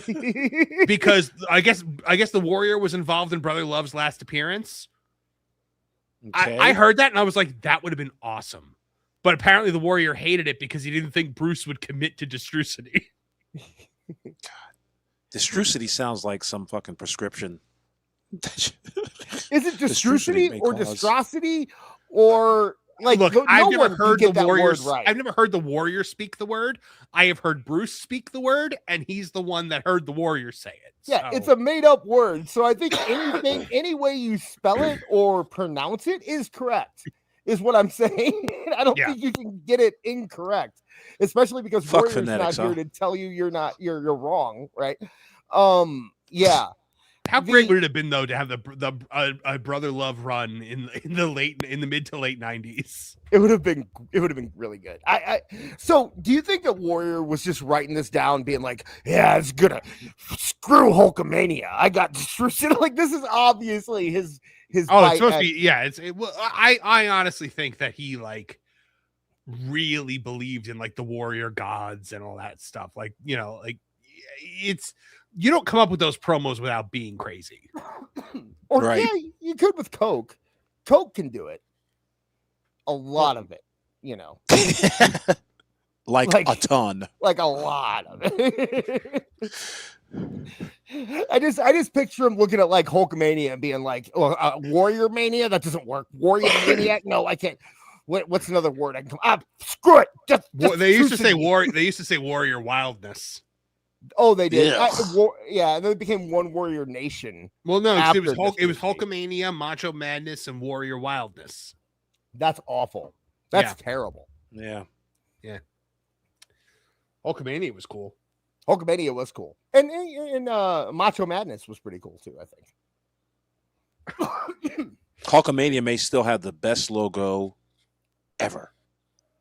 Okay, but seriously though, Bret Hart. Like, I'm shocked he hit the Warrior because nobody hits the Warrior anymore. The only person I've heard speak ill of the Warrior since he's died has been Jim Cornette. Pritchard has a couple times. Oh, yeah. You know, Bruce did an entire thing with Conrad on the Warrior, and it was not flattering. Yeah. Like, he was nice to him once. And then after that, he went back to... And I think I want to say Taker was really not cool with... Like, he didn't give a fuck. Yeah. So... There's a few. It's just not. You're not going to get WWE corporate speak about it. And Sting, for some reason, like Sting is the guy who talks about him more than anything, and he always is talking about how great he is. So you know, I don't know. Well, yeah, because when he hung out with Sting, he was normal, right? Compared to everyone else that was hanging out with him. Yes, I would. It was before he was even the Dingo Warrior at that point. And also, Sting liked Lex Luger, and while Luger is fantastic now. Okay, but can we all just say though, Lex Luger getting up out of the wheelchair and walking was one of the coolest things. Absolutely, like, to hang the star on his Christmas tree. Yeah. Luger, like I said, Luger's a changed man. Luger is you know, he'll be the first. Thank God he's not Lex Express Luger. Holy shit! Did you see that documentary? That little mini doc that they did on him? No, I didn't. Oh, are you kidding me? He does there's like cameras following him on the Lex Express, and they just talk about how fucking miserable he was during it. He didn't like people, didn't like signing autographs, hated everything about it. I went there. I was there for that tour. I met him at South County Mall in St. Louis, Missouri. He told me I had an Undertaker shirt on, and he rolled his eyes and goes, "Yeah, that's a good guy." And then he signed my picture and moved me along. So yeah, I went to the Lex and apparently Express that tour. Lex Express tour was the thing that made Vince go, "Yeah, no, he's not our champion." Yeah, I get it. Nothing against Lex. Some people just aren't built for it. You know, it's just not the thing. These super chats have been piling up. We got to get to them. So let's take a look at what you guys have to say. Liquid Fox for $5 Canadian says, here's towards the goal. Because unlike this, Marv appreciates my Canadian money. $1.47 my ass, this ungrateful bitch. Were you insulting Canadian money? No, I didn't. Trying to give you Canadian money. Okay, so when we do This Is Awful, I don't get the YouTube. I don't get the chats the way you do. I get them on the ground control thing for Stream Elements, and it tells me the exact amount. And I saw that it was an odd number, so I went back and checked the regular YouTube one, and I saw the actual one, and I just mentioned out there. I go, "Oh, this one said it was this much, but this one said it's this much." I didn't say anything negative about it, so I said it's real money. I said just like you did. I stole your line. Sure did. You accuse me for $1.99. Says Tony goes, "Who said Coke? Where is it?" Wayne Tech for $5. It brings us to 184. It says a grown man crying about people he hated decades ago. Embarrassing and disappointed in the man. Grow up. Being Bret. Yeah, I mean Bret will never get over it. He is going to be bitter until the day he dies. It's sad, but what are you gonna do? Rhedosaurus for $5 brings us to 189. Did Bret have a beef with Randy Savage, or is he one of the few people he truly likes? Because other than Taker, I have no clue who else he likes. He did like Randy. There was a thing that he did recently where people were like, Hulk Hogan or Goldberg, and he's like Hulk Hogan, and they're like Hulk Hogan or Shawn Michaels. Shawn Michaels, Shawn Michaels or Triple H. Shawn Michaels. And then it was like once they got to Macho Man, he stuck with Macho Man for like the rest of the whole thing. Yeah, that makes sense. Goldberg or Hitler. Well, he was a very good painter. Never kicked me in the head. Loved his dog. It's a very tender man. People don't know that. Please, awful, do not say that name on stream again. Oh yeah, I forgot. You got it. Yeah, that's something. We call him the Austrian painter mustache man because we have to talk like we're 5 because this is YouTube. Right. Awful asked me a couple days ago. He's like, "What do I need to know that they're monetized?" And I forgot to mention that one. Not to say that name. Not to mention that one. Crazy. For some reason. Yeah, that's grow up, YouTube. Yeah, we can call him. It's Mr. Hister. That's a good name for him. Man was on the cover of Time magazine. We always say the Austrian painter mustache man. Okay.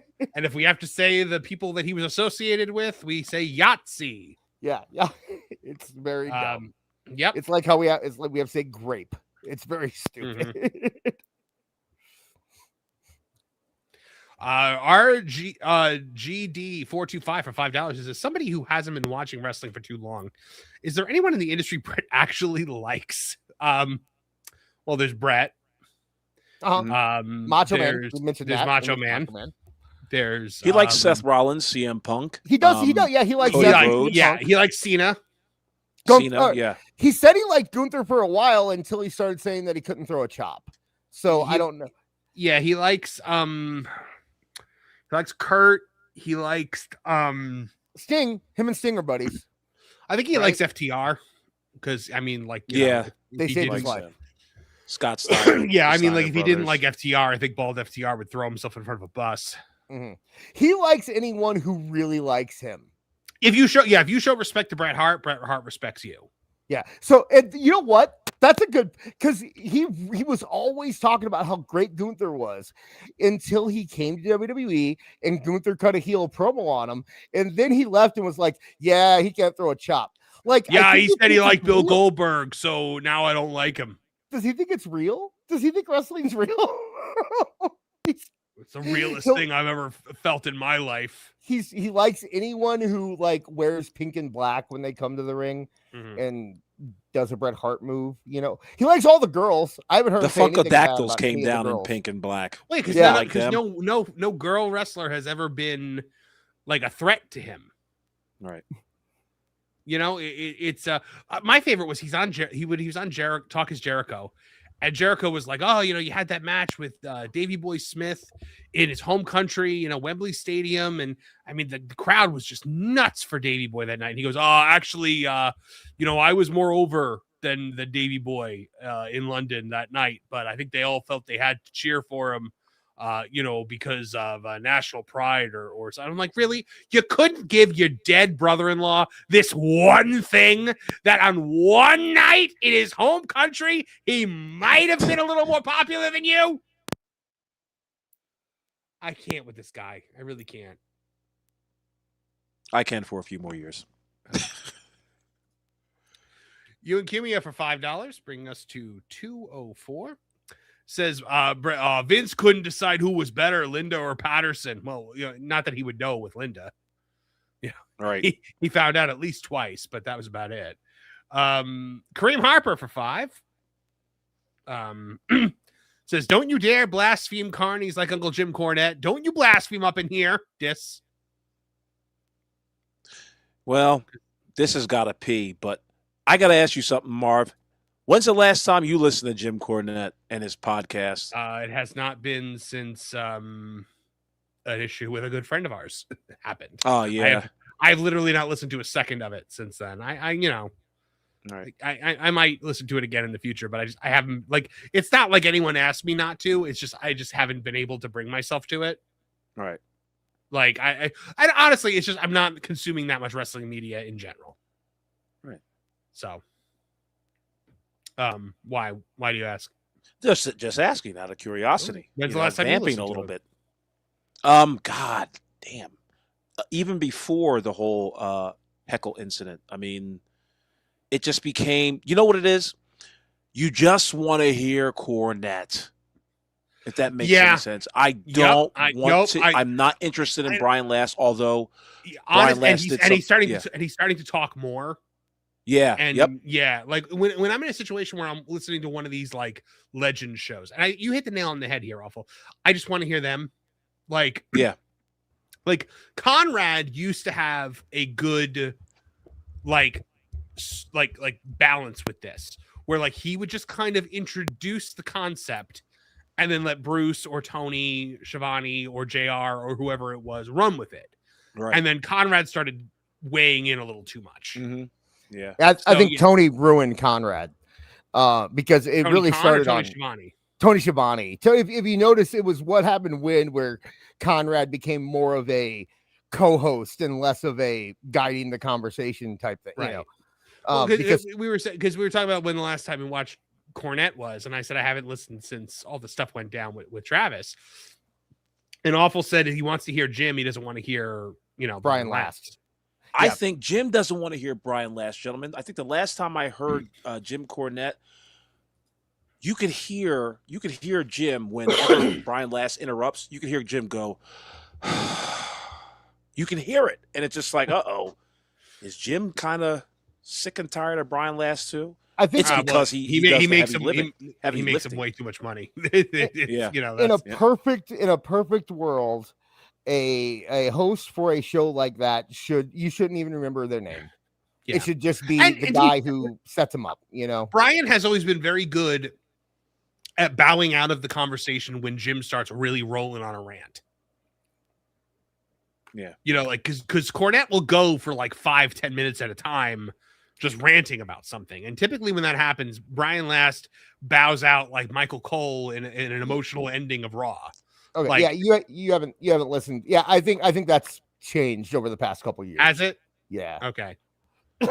All I know is that Brian Last introduced an organ to the whole show. Like, it's just like, oh, more gimmicks. Okay, I'm out. Would you rather hear Brian Last interrupt Jim Cornette or Michelle McCool talk to The Undertaker on his show?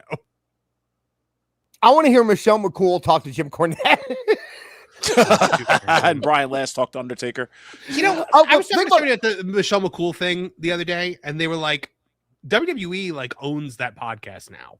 Yeah. So that might have been a WWE mandate to have it be Michelle McCool instead of the Undertaker's old. It might be. I think that Undertaker gets lost. If you listen to his podcast, sometimes he'll just kind of trail and go on and on if you let him go. And I think the only person who is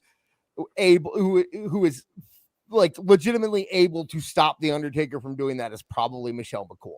I don't think anyone else is gonna step up and say, okay, Taker, we need to slow it down. We need to bring it back to where we're, and she might be. You think Michelle McCool does possible.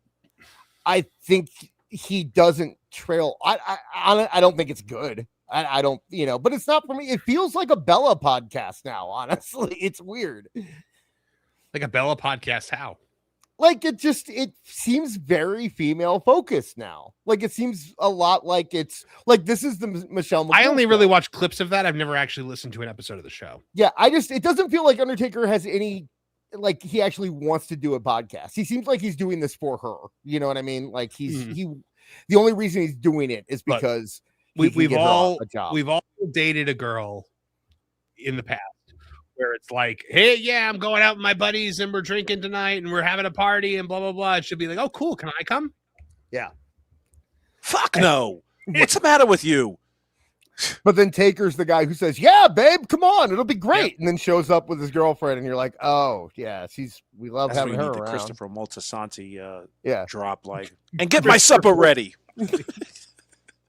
Cook my dinner, you fucking who. Yeah.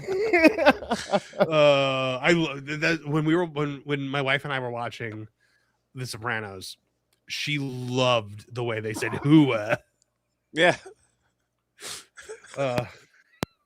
She was a who. You're entitled to shit. Regina Sharp for 5.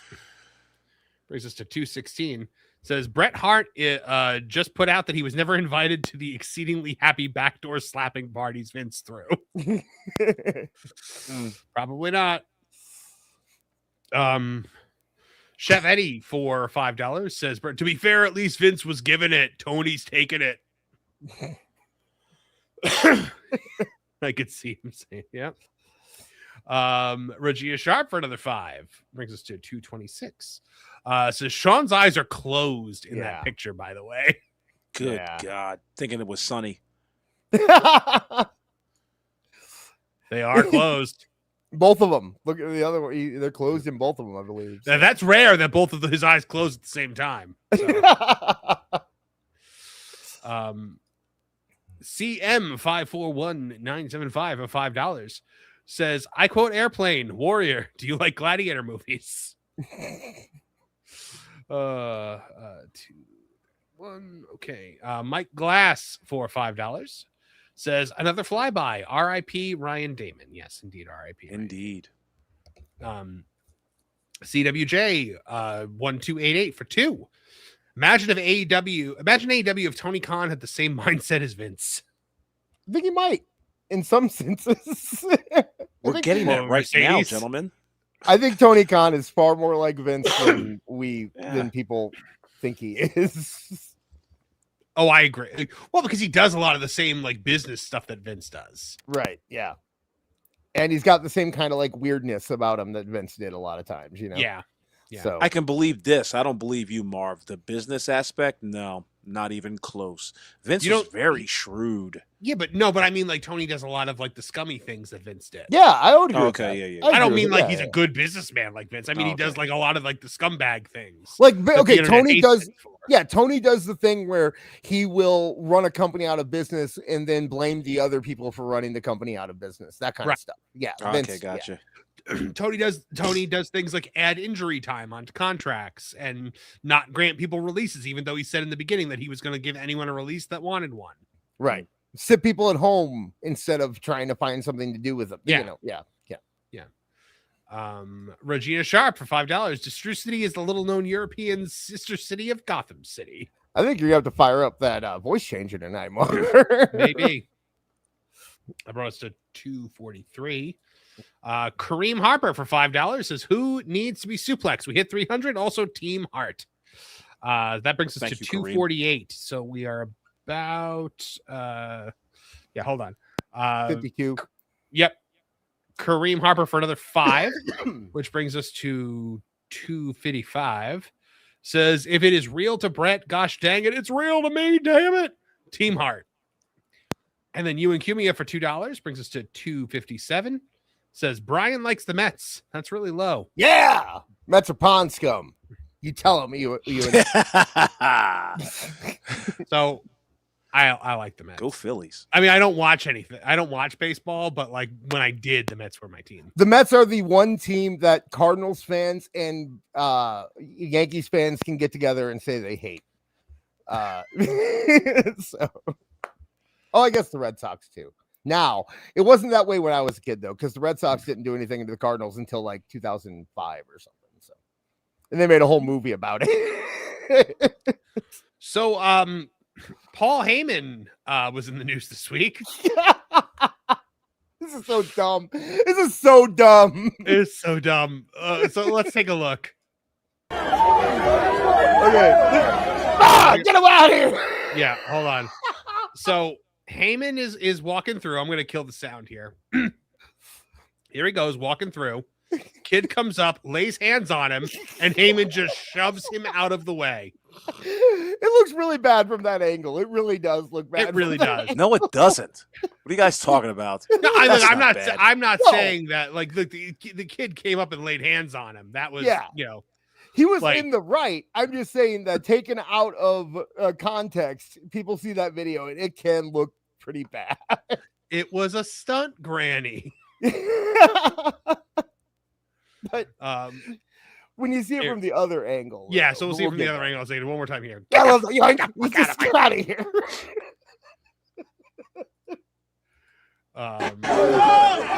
Okay, so here's the other one.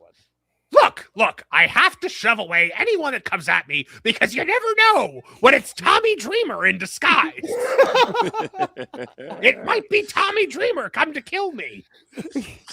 For those of you that don't know, Tommy Dreamer has admitted that he once had a plan to murder Paul Heyman. And I believe Paul Heyman believes now that everyone might be Tommy Dreamer in an elaborate disguise. That child was wearing a pro-Palestine shirt. I have no idea what he was going to do. Out of my way, Gentile. Here's the other end. Okay, kid so comes up. The kid's pushing through crowd. And then it wasn't By the Heyman. way, the guard pulls him much harder than Heyman pushes him. It wasn't Heyman. It was not Heyman that did that. Yeah, the security pulls him a lot harder. So here's Heyman. Yeah. What are you doing, Paco? Do your job, man. Jesus, awful. But no, for real though, I don't blame Heyman for wanting to not have that kid touch. Like if that were like Becky Lynch or AJ or someone, and somebody put hands on them like that and they shoved them, it'd be being called a hero this week. Mm-hmm. Yeah. No. Well, you never know what these people are going to do. And you can't in that instant. Clearly, Paul Heyman wasn't looking that kid in the eye. He was just moving along. Something got in his way. He moved it out of his way. That's what you do when you're in that situation. You don't take a second to ask questions. He didn't hurt him. The security guard pulled him much harder than Heyman pushed him. That security guard roughed that kid up way more than Paul Heyman did. From the other angle. You know ultimately who's at fault here is the parent of the child. Yeah. So really? What? The kid looks like he's 12, 13 years old. He's got his own little agency, happening here. It's but you raise your kid better than that. Yeah, it's not like he was like a 5-year-old. Yeah, right. I mean, I'm not saying that the parents should have had him on a leash, but Max wouldn't do that. I got only him if you told him to, and maybe mom did. That's a good point. Is that this could have very easily been. He was a paid assassin sent by Tommy Dreamer. Look, there's still a price tag on his shirt. I've absolutely seen parents go like, "Hey, the security's not going to stop you. Go ahead, go run up there." He'll Artie Lang's dad. Yeah, Artie Lang's dad. Perfect example. That is a perfect example. Artie Lang's. So when the Yankees won the World Series when Artie was a kid, his father said to him, "All right, well, when they win, I'm going to throw you over to the wall onto the field because they're not going to hurt a kid, and then I can come on the field to get you, and I'll meet you at shortstop." Yeah, and it worked. Greg Hughes in the chat asked why they were walking through the crowd. They weren't. They were walking to the post show. They were on the outer edge. It was after the show, and a kid ran up and tried to do that. But yeah, I know for a fact there are parents who tell their kids, "Hey, here's a book. Go up and."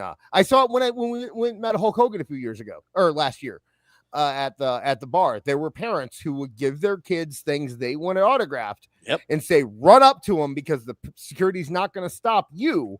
So you can run up to him and do that. And every time, they would get yelled at and kind of living vicariously through their children. Right. Crazy.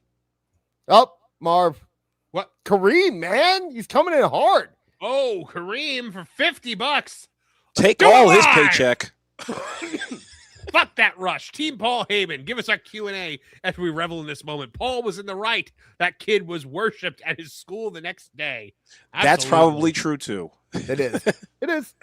Well, that crosses the $300 threshold. So, yes, we will have our Tooney Con. So, guys, start typing in just regular messages. Doesn't have to be a super chat. Write Q&A. And I will star them as they come in. All caps Q&A. And then ask your question for Tooney. and I will star them as they come in. If we will do it after the show, I mean, after we get through all our main topics. And after the show when the cameras are off, right. And at some point we might cut off because last time we had so many that we had to cut off. So we'll let you know though when we cut off. So all right. I hope Tooney is ready for some great ad-libbing off the cuff. You got to call it in the ring now this time, buddy. Yeah, right. And it doesn't have to be. It's Q&A or as long as I notice it, you'll be fine, guys. So, all right. So we just got 20 minutes knocked off the show. So let's get a little bit more. Oh, we should mention Larry. We should probably mention Larry. I literally just put in the private chat. Yeah, I mean, God we are damn not this. mentioning Larry. Oh, never mind. Sorry. Well, now we have because you just brought it up. The chat mentioned it, so I said it. I'm sorry. We talked about a death of a friend tonight, and I'm like, I really don't want to then talk about the death of a dog. I said that in the private chat earlier, but yeah. I wasn't reading that. Marv trying to be Casey Kasem out here. Oh, so we're even. We're even then because you didn't read that and I didn't read this, so we're good. We can't get mad. I also never said yes. Let's talk about Larry the dog. It's so crazy how you just finished typing that. I went to the private chat and then this says I couldn't help but laugh. I was starting these chats and I saw somebody.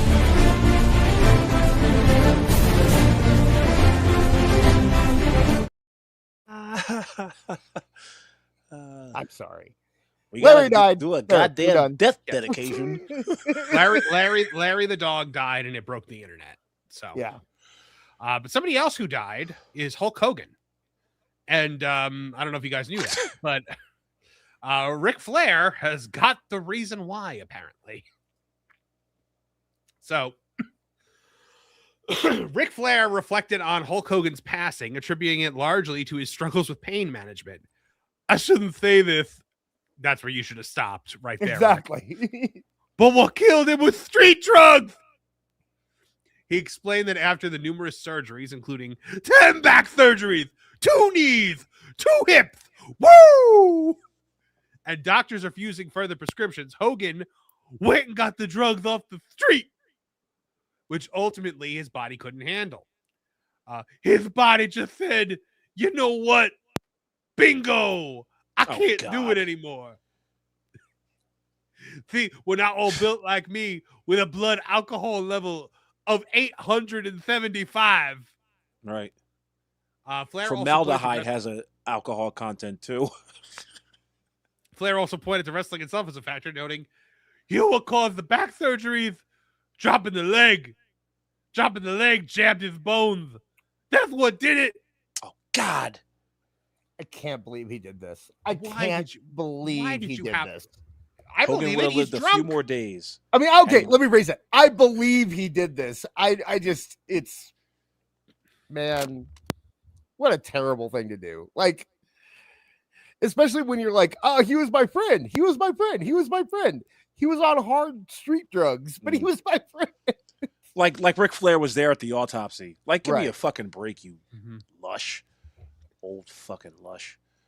So everybody got mad at him for this. And just, I hate his posts so much because they're always long and he capitalizes every word. How does he do it?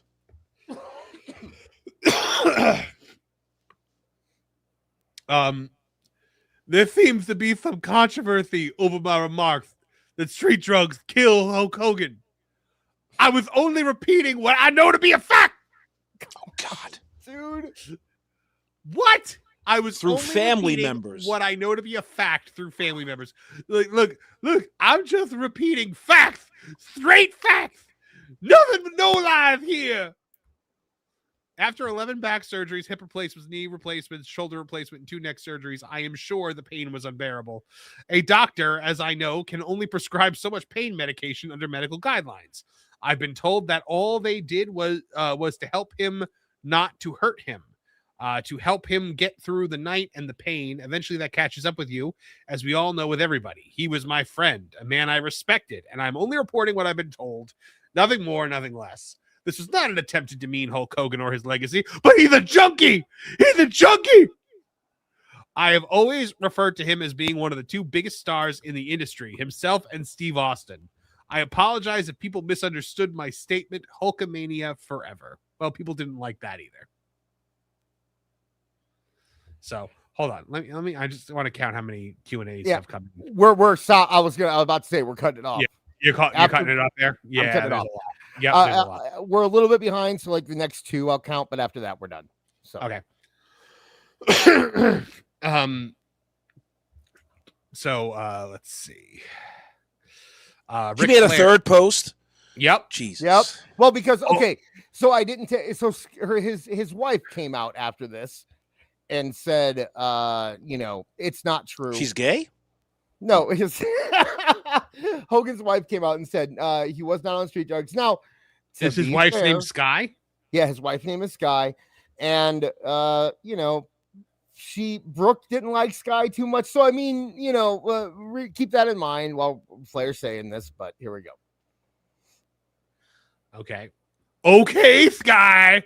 I got bad information according to you. I should never have mentioned it. I've known Hogan since 1979 before you were alive. Let's just move past this and concentrate on his legacy and not his rampant drug use that killed him. Period. End of story.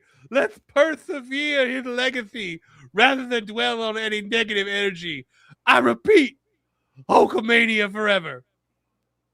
What the fuck? How? What? Why? I don't get this at all. Right? Because I believe that Ric Flair loves Hulk Hogan. I believe he really, really does. I don't believe that. Look at this behind Hogan. He hated read Flair's autobiography sometime.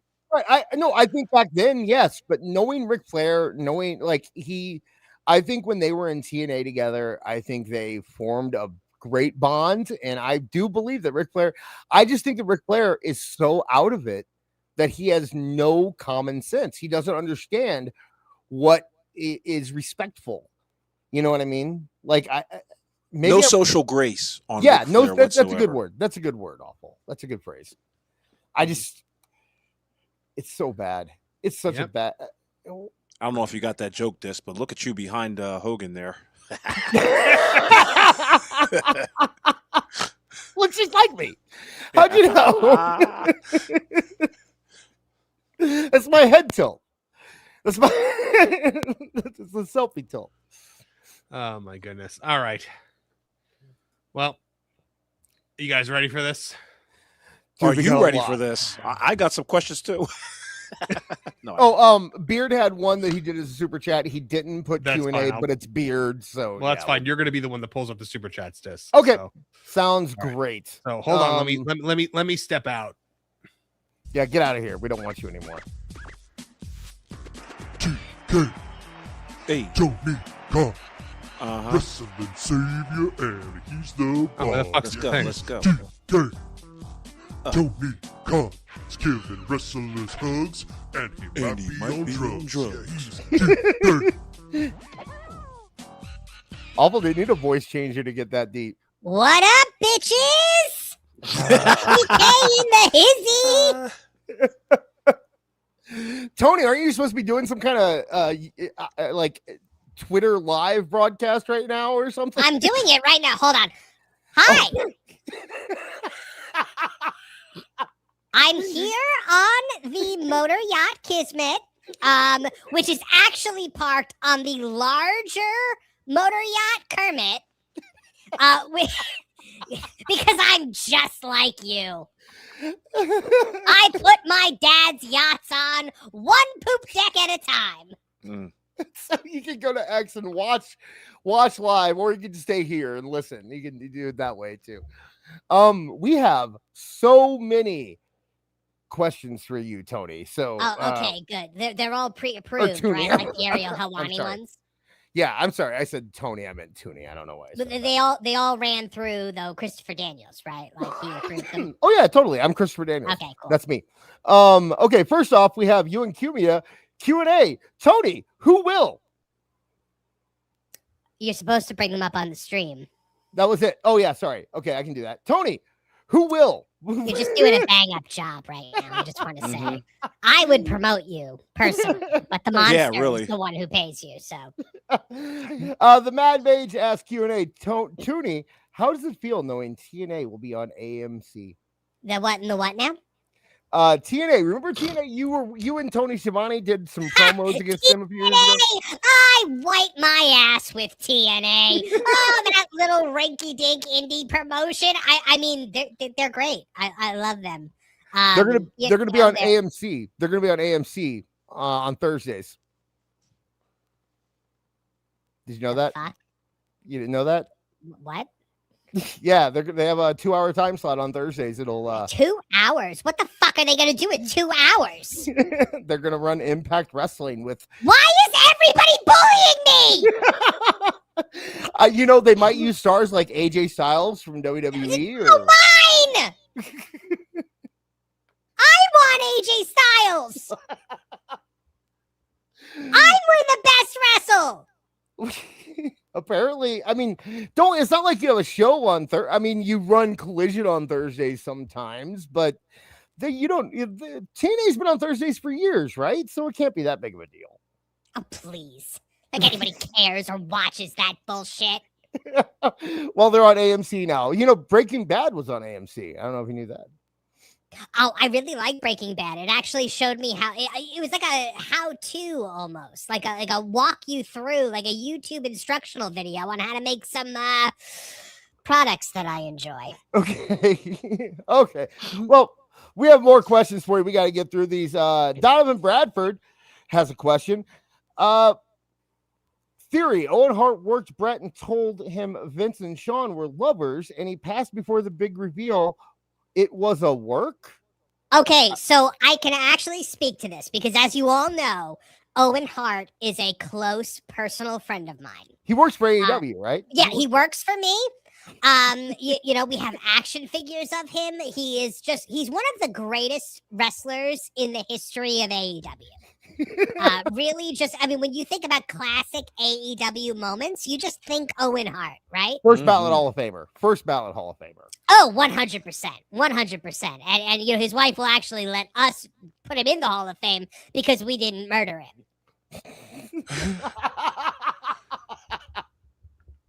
So I can tell you right now, it was not a work. It did not come from Owen. Owen would never say something like that. I mean, I know Owen better than anyone knows Owen, and I can honestly tell you, the last thing Owen Hart would ever do is rib somebody. He was very well known for being a very serious guy, a guy who never played jokes on anyone, and who always kept it real. I heard a rumor that you're going to add Owen to the Hurt Syndicate. Is that true? I mean, now it is. That's awesome. Yeah, hold on. Let me write that shit down. All right. Uncultured Barbarian has a question for Tooney. Have you found Herb Abrams' secret stash yet? If you're talking about his stash of red cowboy boots, done and done. All right. Pulling it off, too, by the way. Matt Buswell says, how many titles will Mercedes eventually get? As many as she wants. I mean, she's the greatest women's champion of all time. Is Coast Clear? What the fuck are you doing? Trying to get shot? Hey, she didn't win last time. What was up with that? Okay, I've been in hiding ever since. We just kind of had to fast count it, and I had to get the fuck out of Dodge. the biggest screw job since Montreal. AEW neckbeards with $2 Canadian. That's real money. Tooney, how do you feel about TNA's cable deal? A lot of people want to know what you think about TNA's their new TV deal. I'm not acknowledging it. It doesn't exist. It's la la la la la la la. Awful. AMC. Well, who watches anything on AMC? TNT and TBS are where people really go for TV. We have a guy here actually who's writing a book about your prestigious company. We have Awful here, and he thinks the cable deal is a big deal. So, have you met Awful? He's just here to sell crack. No, he's. By the way, you put me down for my usual. You got it. Have you signed off on? I brought that back from the Christmas special from last year. Yes, you did. You did. Liquid Fox, Tooney, can you do a better Bane impression than Marv? Hey, I can't. No, the monster does the greatest Bane impression that's ever existed. No one could do it better. I wouldn't even try. how dare And you? anyone that thinks that his Bane impression is not the greatest Bane impression of all time is gay. Okay. Like Vince McMahon? Yeah. Oh, yeah. Oh, yeah. We have some questions about that coming up, I'm sure. Well, you know, so if you don't like it, get yourself checked. Brad Baker, Q&A Tooney, what are your feelings? Everyone wants to know about the TV contract, thanks to WWE. Do you think that the contract was because of the deal with WWE? Well, why else would it be? I own every other big piece of TNA. Look, the X Division is one of the greatest things to ever happen in wrestling. And that's why I'm unveiling our new Triple X Division Championship to continue the great lineage of the TNA X Division Championship. And it's a direct lineage. And God strike me down if I ever take that back. And what's that? We got a letter from a lawyer? So our Triple X Division Championship is its own thing. We're our own company, and I had a really great call with Dixie Carter, and we had a really great call about it. And what do you mean? Dixie Carter doesn't anymore? Why the fuck did I talk to Dixie Carter on the phone for 2 hours? Did you talk to Jim Crockett III about the NWA national title before you unveiled it? Okay, so we got. You don't get to ask the questions, Des. I'm sorry, I didn't. Yeah, you're right. The Mad Mage, Tooney, do you have any condolences to CM Punk? Did you hear Larry passed away? I'm not gonna make jokes about that. Okay, fair enough. We do take that seriously. Yes. We know we kind of skipped over it, but yeah, it is a sad thing. So yeah. Michael Partham, Q&A, Tooney. Does the new TNA deal with AMC mean that AEW could no longer be the number 2 wrestling promotion? Yes, actually, because AEW is already the number 1 wrestling promotion in the world. And damn anyone who says anything different. Those liars. Look, we're doing the best shows we've ever done. We're doing the best content we've ever produced. Wednesday Night Dynamite last week, I mean, it blew me away. It was an amazing show. It was Wednesday Night Dynamite. It was on Wednesday night. It was Dynamite, and it was a great show. I really enjoyed it because Wednesday night we did Dynamite, and I thought it was the greatest show we've ever done. I mean, I'm not even lying. I think it was such a great show. It was Wednesday Night Dynamite, and it was such a great show that it was just great. It was great all around. It was great. It was on Wednesday night, and it's a show called Dynamite. And Dynamite on Wednesday night was, I think, one of the greatest shows that we've ever done.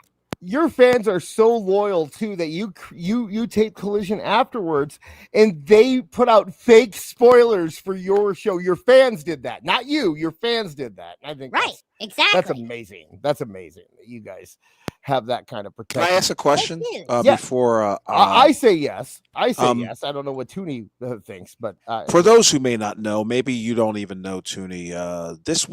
Last week's Dynamite scored 512,000 viewers. It was up a little bit, but it's certainly not the. So back. Yeah. So I hear. Do you plan on ever giving up the book?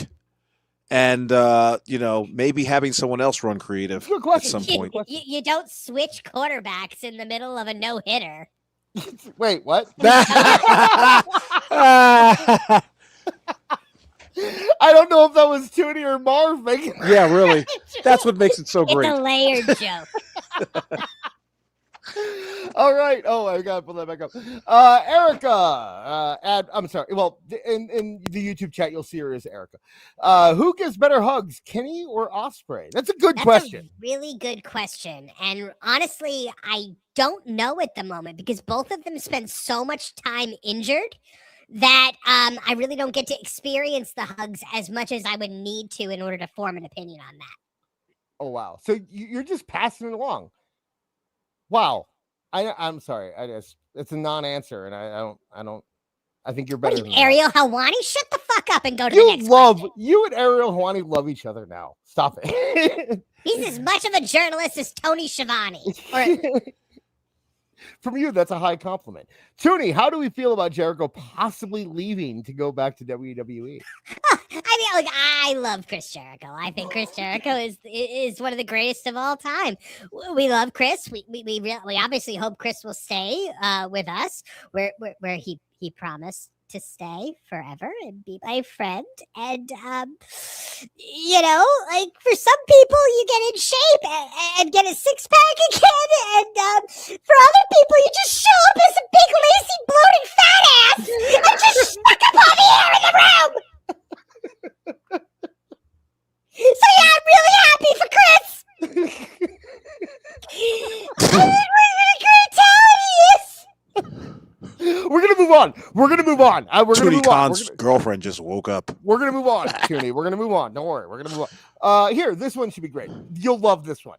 If you could put any of your from Mike Middleton, by the way, if you could put any of your wrestlers in a remake of your favorite movie, Time Cop, who would it be? That's easy. Okay. Jack Perry. I would take him and I'd put him in the role of the star of Time Cop, Marty McFly. He is a young kid who plays the guitar, and he's the one that actually goes back in time. You see, because he is the time cop. I mean, he's not actually a cop. It's always been a really weird premise to me, but I just kind of roll with it. But then, I would put him in that role, and then maybe Jeff Jarrett as Doc Brown. I like that pairing. Not bad. A listener of our show, apparently. You do realize, by the way, Tooney, we're the ones who started that meme, right? You do realize that you're what on meme? The Time Cop beat. We were the ones who started that. Well, it's my favorite movie. Well, yeah, but we introduced the word. Anyway, moving on. We didn't talk. Kareem Harper, who, by the way, put yourself over a little harder there, Trip. By the way, I was putting Marv over. Is it going to be an epic night? Kareem Harper, who, by the way, spent pretty much $100 to get this Q&A. He has questions from his Japanese students. Oh, yep. So okay, yeah, Dis, can you read that off to me? I cannot. But you got to turn your screen upside down, Dis. He translates it later. So, I'll pull that up now. Are you monitoring the Japanese wrestling scene, and what are your thoughts? I am the Japanese wrestling scene. Okay. So there you go. So what are your thoughts? I own the Japanese wrestling scene. I have a red scarf, damn it!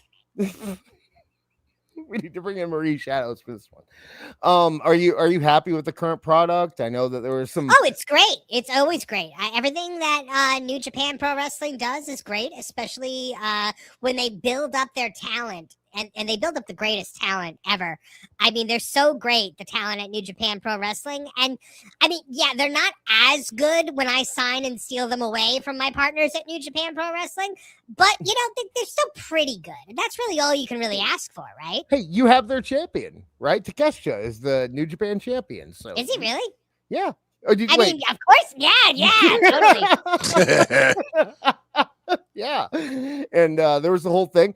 Tanahashi is wrestling Okada, even though apparently he wanted to wrestling Nakamura. But you guys, those are a lot of Japanese words that you just said. Yep. I agree. Hi. Okay. Ohayou gozaimasu. Dunn did what now?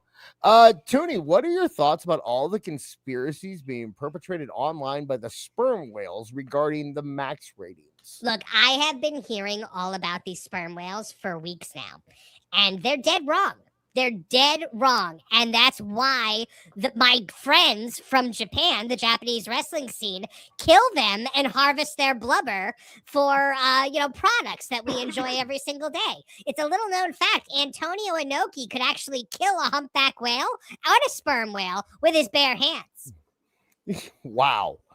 That's amazing. Did you? We've been talking a lot about conspiracy theories with them. We'll talk about it off there. Right. But, okay. Yeah. I know you're a big conspiracy theory guy. Mex for life, Tooney. Will we see you and Trips have another Christmas song this year? I would maybe just rewatch the one from last year and appreciate the memories. We're coming to by the way, thank you, Kareem Harper. His question when he translated his Japanese text was a $5 super chat, so we really do appreciate that. Ohio gozaimasu. Tooney appreciate $5 going straight to Tooney. Arigato. That's Tooney, what I meant to say. If WBD won't share the max ratings with you, why not get Mercedes to bully them for you? Because I hear she's really mean. Oh, so here's the thing. Like, she's really mean and like she's very powerful in AEW, but in the grand scheme of things, WBD doesn't care about a single fucking person involved with my company. I heard they might get sold. Are you excited about that? Are you excited about the sale coming up? I'm trying to buy it myself, but my father, I mean, despite the fact that he's the richest dad in the world, is not buying me a WBD, despite the fact that I put it on my Christmas list. You should ask Santa. Maybe Santa will get it for you. Did you ever think about that? Look, I am Santa's favorite kid, like, in the world, because I always got the best presents from him out of everybody else. It's true. You probably are Santa's favorite kid in Jacksonville. Okay, we got Wolfchild here. Now, this is a good question. It's serious. It's to the point. It's about the product. Okay. Although they spelled Okada wrong. If Okada loses the Continental Classic, does that mean that the international title is back in play? And if so, does that mean that the Unified Championship goes away? Because you did just make a new belt for the Unified Championship. He's confused. Give us the answer, Tooney. What is it? Maybe? It depends on how I feel that day. Okay. And then it might change the next day. Gotcha. And again after that. We got some more hard-hitting questions from LK. Oh, one of your friends. He asked you a question also. Tooney, when is Bret Hart joining AEW? He was there for the first show. Yeah, he was. And I was like, Bret, when can we bring you back again? And he said, when pigs fly. So I have been doing experimentation in my dad's lab on trying, and I'm this close. And the second that happens, oh boy, it's going to happen. And then, so I said, Bret, pigs are about to fly. And he was like, yeah, well, maybe when the Angels win the pennant. And so then I prayed that night really, really hard. And you would not believe the shit that's been going on at the Angel games. I mean, nobody else watches them but me. But like, Bret Hart's coming to AEW pretty soon. Christopher Lloyd is all over. Man, he's in the Time Cop. I got the hippie shake. He's in the Time Cop remake. He's in the you're all over that. Okay, we just got a few more here. Brad likes wrestling. Q&A. Tooney, how much longer are you going to keep some of these people in Guantanamo Bay, like Britt Baker and yes, the drunk Ric Flair? Look, I love Britt Baker. It's just Mercedes doesn't. So she's going to have to stay where she is for a while. But as far as Ric Flair, he has no complaints. I pay him to exist. I pay him a lot of money. He spends it all on alcohol, and then he comes back for more. And he gets to then be my friend. Okay. So, it's a win-win situation here. It looks like we got two more. They snuck in. They were smart. They gave us super chats, so they came in after the deadline. Brandy asks, or Brandon Tyson. Brandon Wow. Tyson. Brandon Tyson. You're just doing a bang-up job tonight. I explained it earlier. Are we getting a women's national, international, and continental classic for a title, just like the men? How many more titles are you going to add? How many more titles are possible? That's what I have to say. I will add titles until everyone has a belt and the entire concept of championships is completely out the window. That was for $5. Thank you, Brandon. And then Chris Connor, Last Call podcast. He's been on the show before.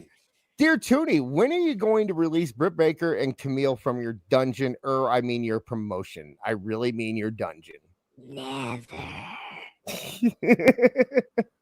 All right. Thank you so much, Tooney. You want to take yourself out? You want to exit? Oh, wait, you're outroing me, or is that what you're doing right now? I said to take yourself out. I said it's all. Wow. We're through the Q&A. We've asked all the questions. There's Maybe no I more. wasn't done. Okay, go ahead, Ben. If you have more to ask, or you have more to say, then go ahead. Well, first of all, I just hope everyone will join us on Wednesday Night Dynamite. It's going to be a really great show. We have got matches with Marv, cut him out, please. And we're gonna hey!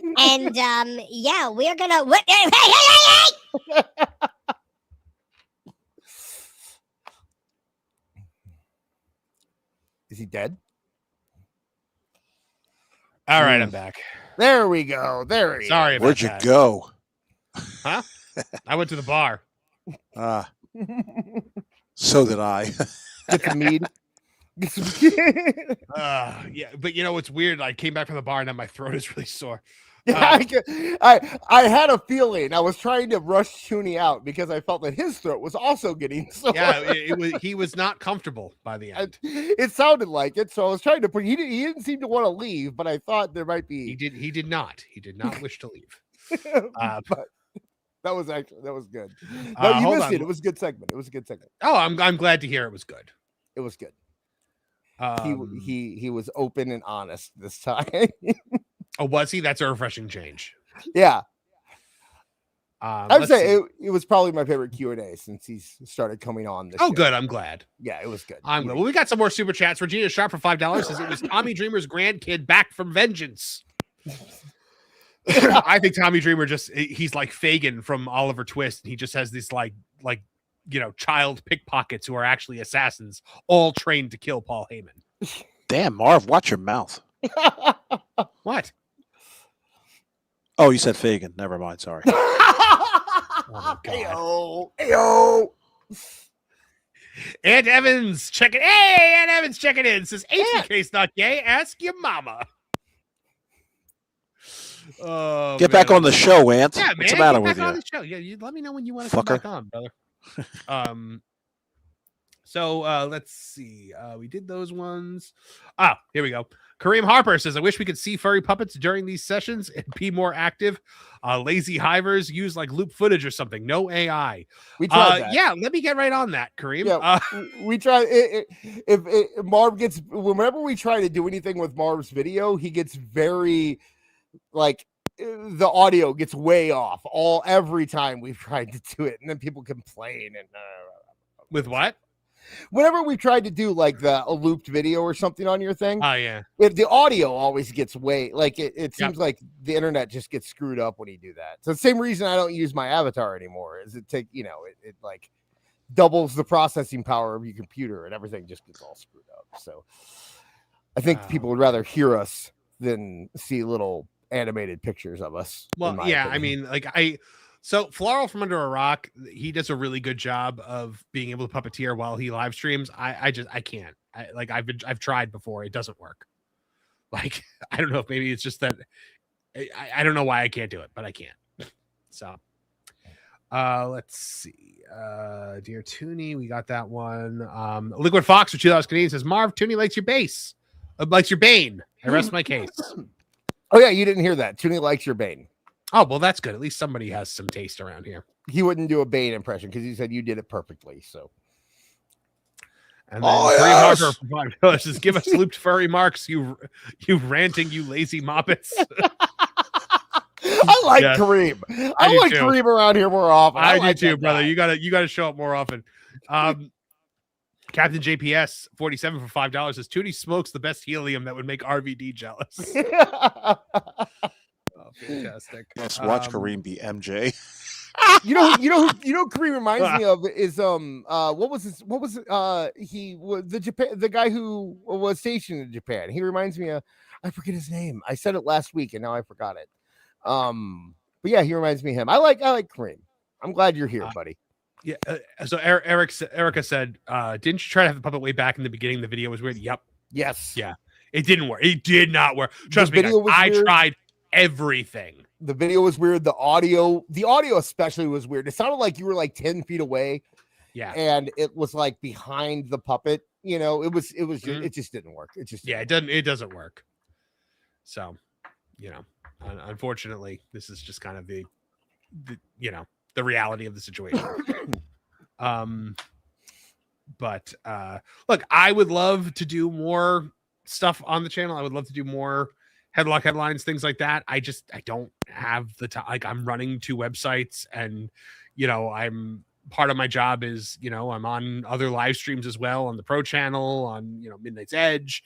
I'm on a lot of places right now, so he's everywhere, folks. It's a lack of time, really, is what. It's not a lack of passion or a lack of want. It's a lack of time. I was supposed to do a Christmas special again this year for for Tooney Town TV. It was supposed to be a continuation, and that's been pushed back to next Christmas because I'm like, there's no way. No way. I think people. There tends to be a thing when you get online where people forget that you're like real people, and you have 3 full-time jobs at this point. Like this was done always out of passion. This was never done as a job. Jamaican. So it's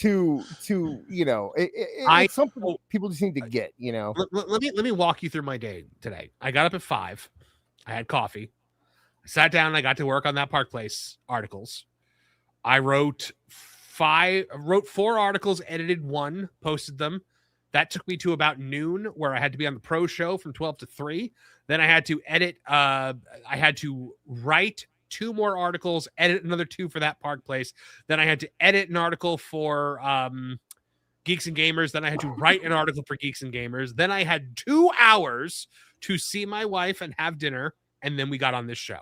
And then after the show, I'm going on Lauren and Apollo. So... And after that bar trip, you can barely talk, and you still have to do Lauren and Apollo. Yes, yes. No, I mean, me and Awful do 2 shows a week, and it feels like a lot. I can't imagine having to do, all the stuff you do. So, it's. I try to when every once in a while I'll get a message like, "Hey, do you think Marv's going to do this?" And I'm always just like, no, he's a busy man. He's a busy man. Yeah. So, so like my job goes 7 days a week, because the news doesn't stop. I'm working on the weekends. I am working on like holidays typically. Sometimes, like less, we do less on the weekends, but like I'm typically working those weeks. Like I work 7 days a week. So, and I noticed, like in the chat, J.R. Williams said that he's surprised that Meltzer hasn't interrupted you the past few months. If you guys want those kind of segments, you guys just hit us up. Let me know. We've tried to cycle stuff in and out. We did Dr. D for a long time, and we eventually cycled that out. We did Meltzer. We eventually cycled that out. We did Monet. We kind of cycled that out. But if you guys want some of that stuff back, I mean, Dr. D, we can't really bring back. We don't have, there's no material left for Dr. D. Yeah, I know. We exhausted that one. I would love to keep doing that. I would love, that's the one that I'd love to do. But if you guys if you really, really want the Meltzer segment or something, you can hit me up on Discord or Twitter, and we can talk. We can think about it. If I get enough people want it. You know what? Maybe next week we'll do the super chat goal for a Dave Schmeltzer Q&A. I will say there is not doing a Meltzer Says What segment every week makes it so that when we do it, we have a ton of material, and it's not just the same material over and over again. Yeah. So I might actually get a Meltzer segment together next week if you guys would like to see that kind of stuff. So and maybe we'll find another guy to listen. I think the Tony videos are doing good. We have a video for next week. I don't want to overdo it, so we're not going to make it a weekly thing, but we have the Tony videos that we can bring up too every once in a while. We were supposed to do one today, and we ran out of time, so we're going to have to save that one for next week, and we'll probably have another one by then. Yeah. But little things like that. If we try to make you guys happy, if there's more stuff that you want to see, you can always hit us up and let us know. Wolfchild 1974 for $4.99 says song parody idea Grumpy Brett to the theme of Grumpy Cat from Friends. Was it Grumpy Cat on Friends, or was it Smelly Cat? Smelly Cat. Yeah. Grumpy Brett. Why can't you move on? Or I don't know, something like that. Grumpy Brett. Not everyone's gay. That could be. Not that there's anything wrong with that. There's something there. Yeah. Kareem Harper for $5 says, I am your ancestor. I challenge Vin Diesel to Dungeons and Dragons in the aughts.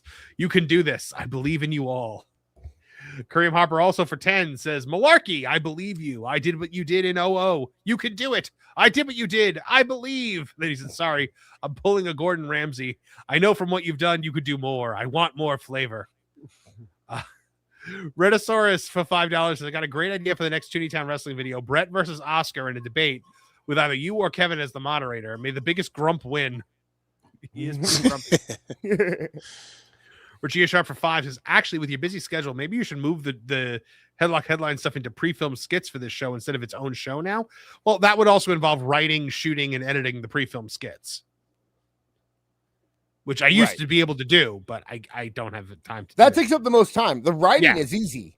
I mean, not to say. Well, it normally, I don't want to take away. So let me put it like so, just so people can kind of see how the sausage is made here. A Headlock Headline script is about 45 pages. Typically, on average. There have been longer ones.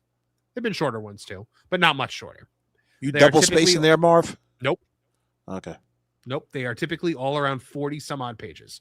So it's a 40 some odd page script, completely performed by me, shot by me, edited by me. So I mean, like, you're talking 2 full days of work to get a Headlock Headlines, probably. And I didn't want to take away from how hard it is to write a script. I just meant that when you get me and you and Awful and Beard in a room together, we can churn out a script pretty good. We did that. There's all the stuff that we can't help you with. We did that one with the Blue Sky one. And that one came out great. It's just like, there's so much we can't help you with. We can't be there doing the production. Yeah, and I'm having Kareem looks like he wants to fund you. He's like, what's your overhead? Well, yeah, I would allow it. My theory is becoming correct. Look, if somebody wants to pay me to do these all the time, then they could pay me to do these. But, because at the end of the day, here's the other thing. I also make nothing off of them. Like, the ad revenue they generate is infinitesimal. So it's literally just got to do it for the love of the game, which I do have a love of that game. Well, I love the game. But it's a matter of just not having enough hours in the day. Here's what I can tell you, though, is that if you do want, I mean, and it's going to sound like a cheap plug, but if you do want more content out of this area, Awful has a channel, and he's producing videos, gets them out every couple of weeks. We do a podcast over there. I mean, we're trying to expand the universe. Kev has a show now. Me and Awful have a show. Kev's working on a show, Well, I mean, Kev. Kev's got Lauren and Apollo. Yeah, Lauren and Apollo. Yeah. So, I mean, Kev has a show. He's working on a new one. Me and Awful have something. I'm working on videos. Awful's doing his videos. We're kind of trying to expand the universe. So even if you don't get the puppets and that kind of stuff, you still get the Tooney Town feel in different areas. And I think that's kind of where, because, I mean, a lot of, I'm not taking credit for anything Marv did, but I think that our sense of humor kind of bled into Tooney, the Headlock Headlines. And because we're friends, we all kind of have the same sense of humor, right? So you can kind of get that in other ways now, and hopefully we can kind of fill your tummies with some of that. So if I had somebody funding these and we're like, we're gonna pay you to do them, I could definitely do them, because it's you don't want that. That's also true. You don't want to be, you don't want that. It's a hard thing too, because once you get somebody funding them, then you have to do what they want, and right. Marv, I can tell you from working with Marv, trying to write things, Marv has a voice. And when you are if you don't do it in Marv's voice, it is very noticeable. Like I couldn't write. It's like, I always say that, like, there are certain things that are written in the voice of its creator. Buffy the Vampire Slayer is written in Joss Whedon's voice, for example. Yeah. And that's why, like, they're remaking Buffy now and then not with Joss. And so I'm like, this is never going to work. Because, like, you can't take him out and have it still be the same show. Right. And, me and Beard and Awful can help Marv and kind of come up with jokes. But in the end of the day, Marv is writing the jokes. We're just giving him the inspiration for them, and so anything that we do in that world wouldn't work. It has to be Marv. And I honestly, did I love Headlock Headline, or do I love Headlock Headline? Sure, but at the same time, I'm extremely happy for your success, and I think that you deserve it. You know, I can't imagine a more deserving person. What you guys, it doesn't get said enough. Marv, when he was getting big, when that Jericho thing hit, he told in our group chat, he said to me and Awful and Beard, he said, I'm taking you with me. And he did, man. He didn't drop us. He didn't let it, we've had people kind of come and go from the show, but the ones that were there at the beginning, he stuck with us and he was true to. And I'll never fault, anything that you do with your success, because you kind of brought us up with you, and I appreciate it. Oh, thank you. I appreciate it. Well, we're like your children. I feel like that sometimes. I bet you do. I feel like your child too, Awful, so I wouldn't. I don't know why. My black and hemophiliac sons who are both older than me. Mm-hmm. Who needs kids? Oh my goodness. So let's see what you guys are saying out there in the chat. Regina Sharp for 5 says, right, but smaller chunks that way instead of the full show, like a 5-minute or so contained block, and not every week, so you have more time to work. We thought about doing something like that where it's a little bit more like vignette-y. It's just, again, it's the filming. And Regina trying to become your agent out here. Like, we did it a couple times, and it just didn't fit. Yeah, it didn't land. Nobody wanted. Everybody bitched and moaned when I did that. Yeah, everyone did. Your comments were filled with, why we don't want this. This should be its own thing. We don't want it in the podcast. Yeah, they wanted the full episode. Like we were doing like cold opens with the puppets for this show every week for maybe like a month, and people just bitched and moaned about it. So we were doing the thing too where I would pull clips and then you would film wraparounds. Yeah, with the puppets, and people complained about that. They didn't about that too. Yep. Yeah, it was. Yeah. Was this a majority of people complaining, or is this like one of the things where it's just like a few bad apples spoil a bunch? You know me, Awful. If because Marv does get hung up on one comment, but I'm always kind of there to be like, no, it's more. But no, this was like a lot of comments. We're saying we don't, why aren't you just giving us? We just want headlines. They just want headlines. They don't want the other stuff, and it's Well, and that was the thing that like really kind of like broke me for a little bit. I think like I was trying to do more and more and trying to like make things work, and people just didn't want it. They wanted what it was that was unsustainable. And where I was doing headlines every week, and I was just kind of like, all right, screw it. Like, it got to that point where I had to just be okay with, because like I don't like to disappoint people. That's the thing. Like, I don't like to disappoint this audience. Your headlock headlines is my awful Jeopardy. Yeah. Yeah. And honestly, though, this show just better.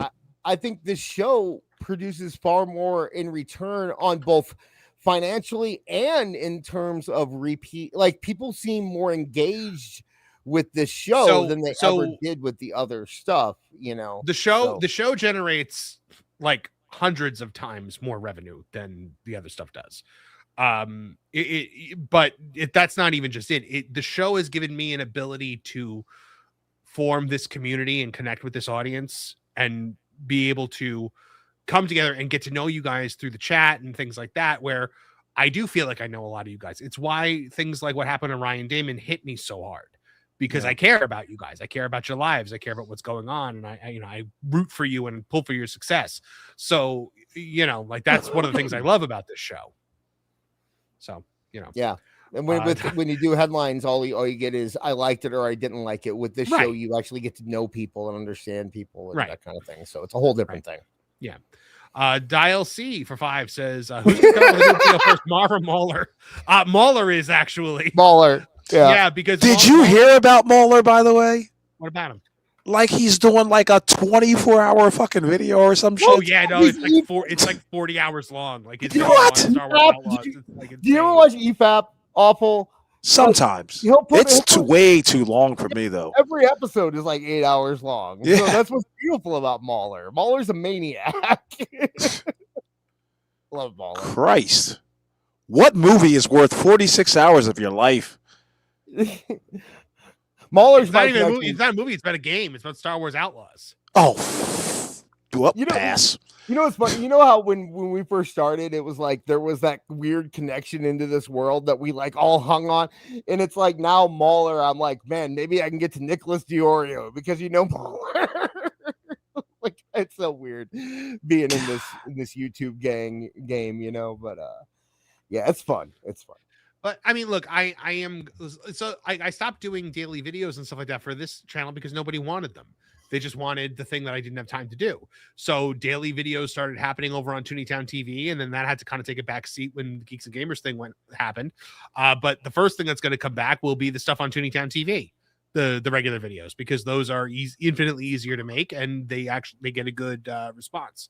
So, okay, I just saw Kev is running late for Lauren and Apollo, which means of course he is. Which means I'm gonna have to be there for the beginning of Lauren and Apollo. Okay, so we gotta cut. Yeah, it's gonna be Lauren and Marv Apollo probably in the beginning.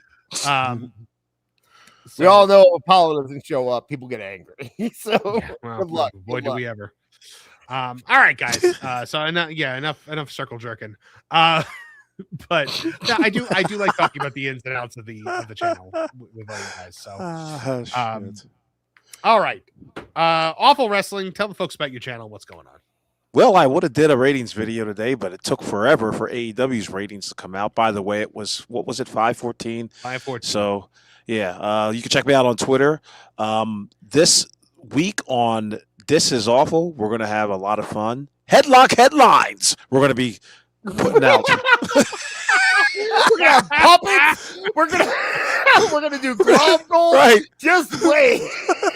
That's Dave for you segment. The Monet Mag will be back.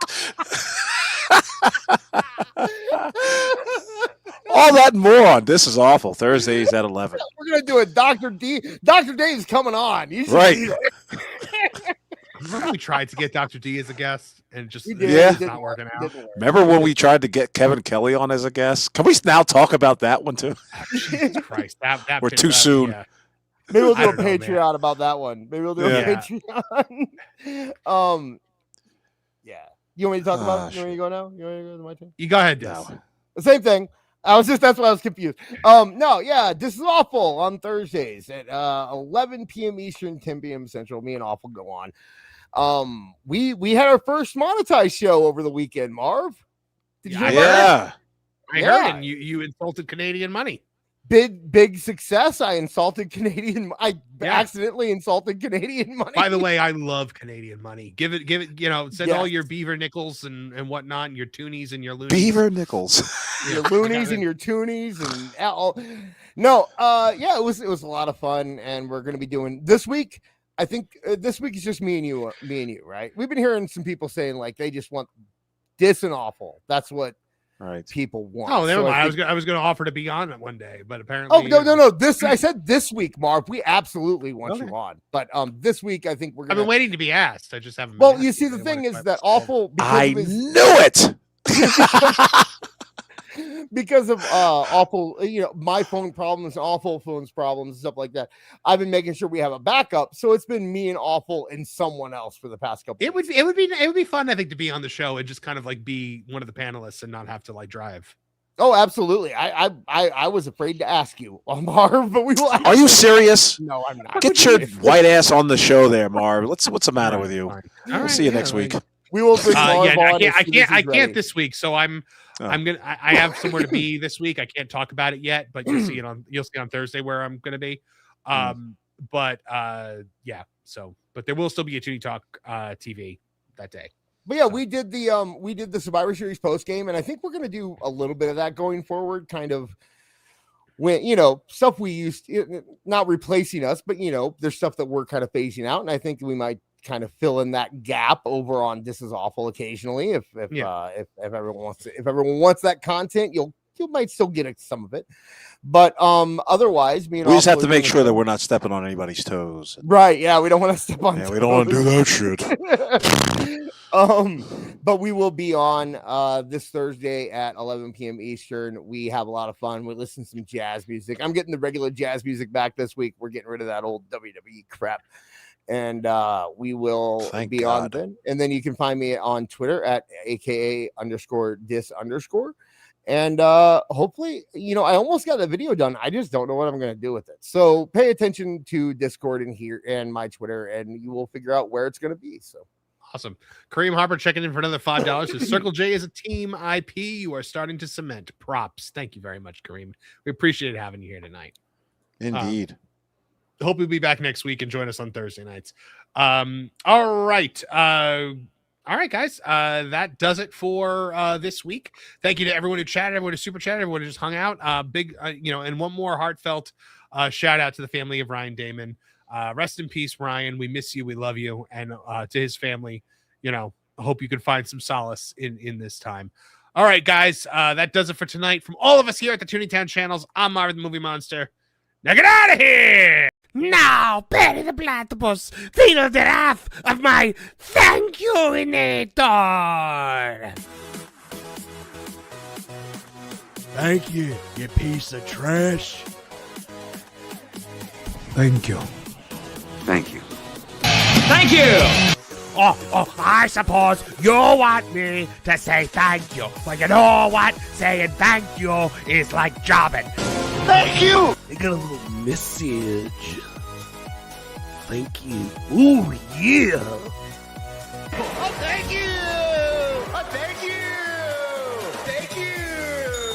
Thank you! Thank you! Thank you! Thanks? For what? Hi-ho from all of us here at Tooney Town.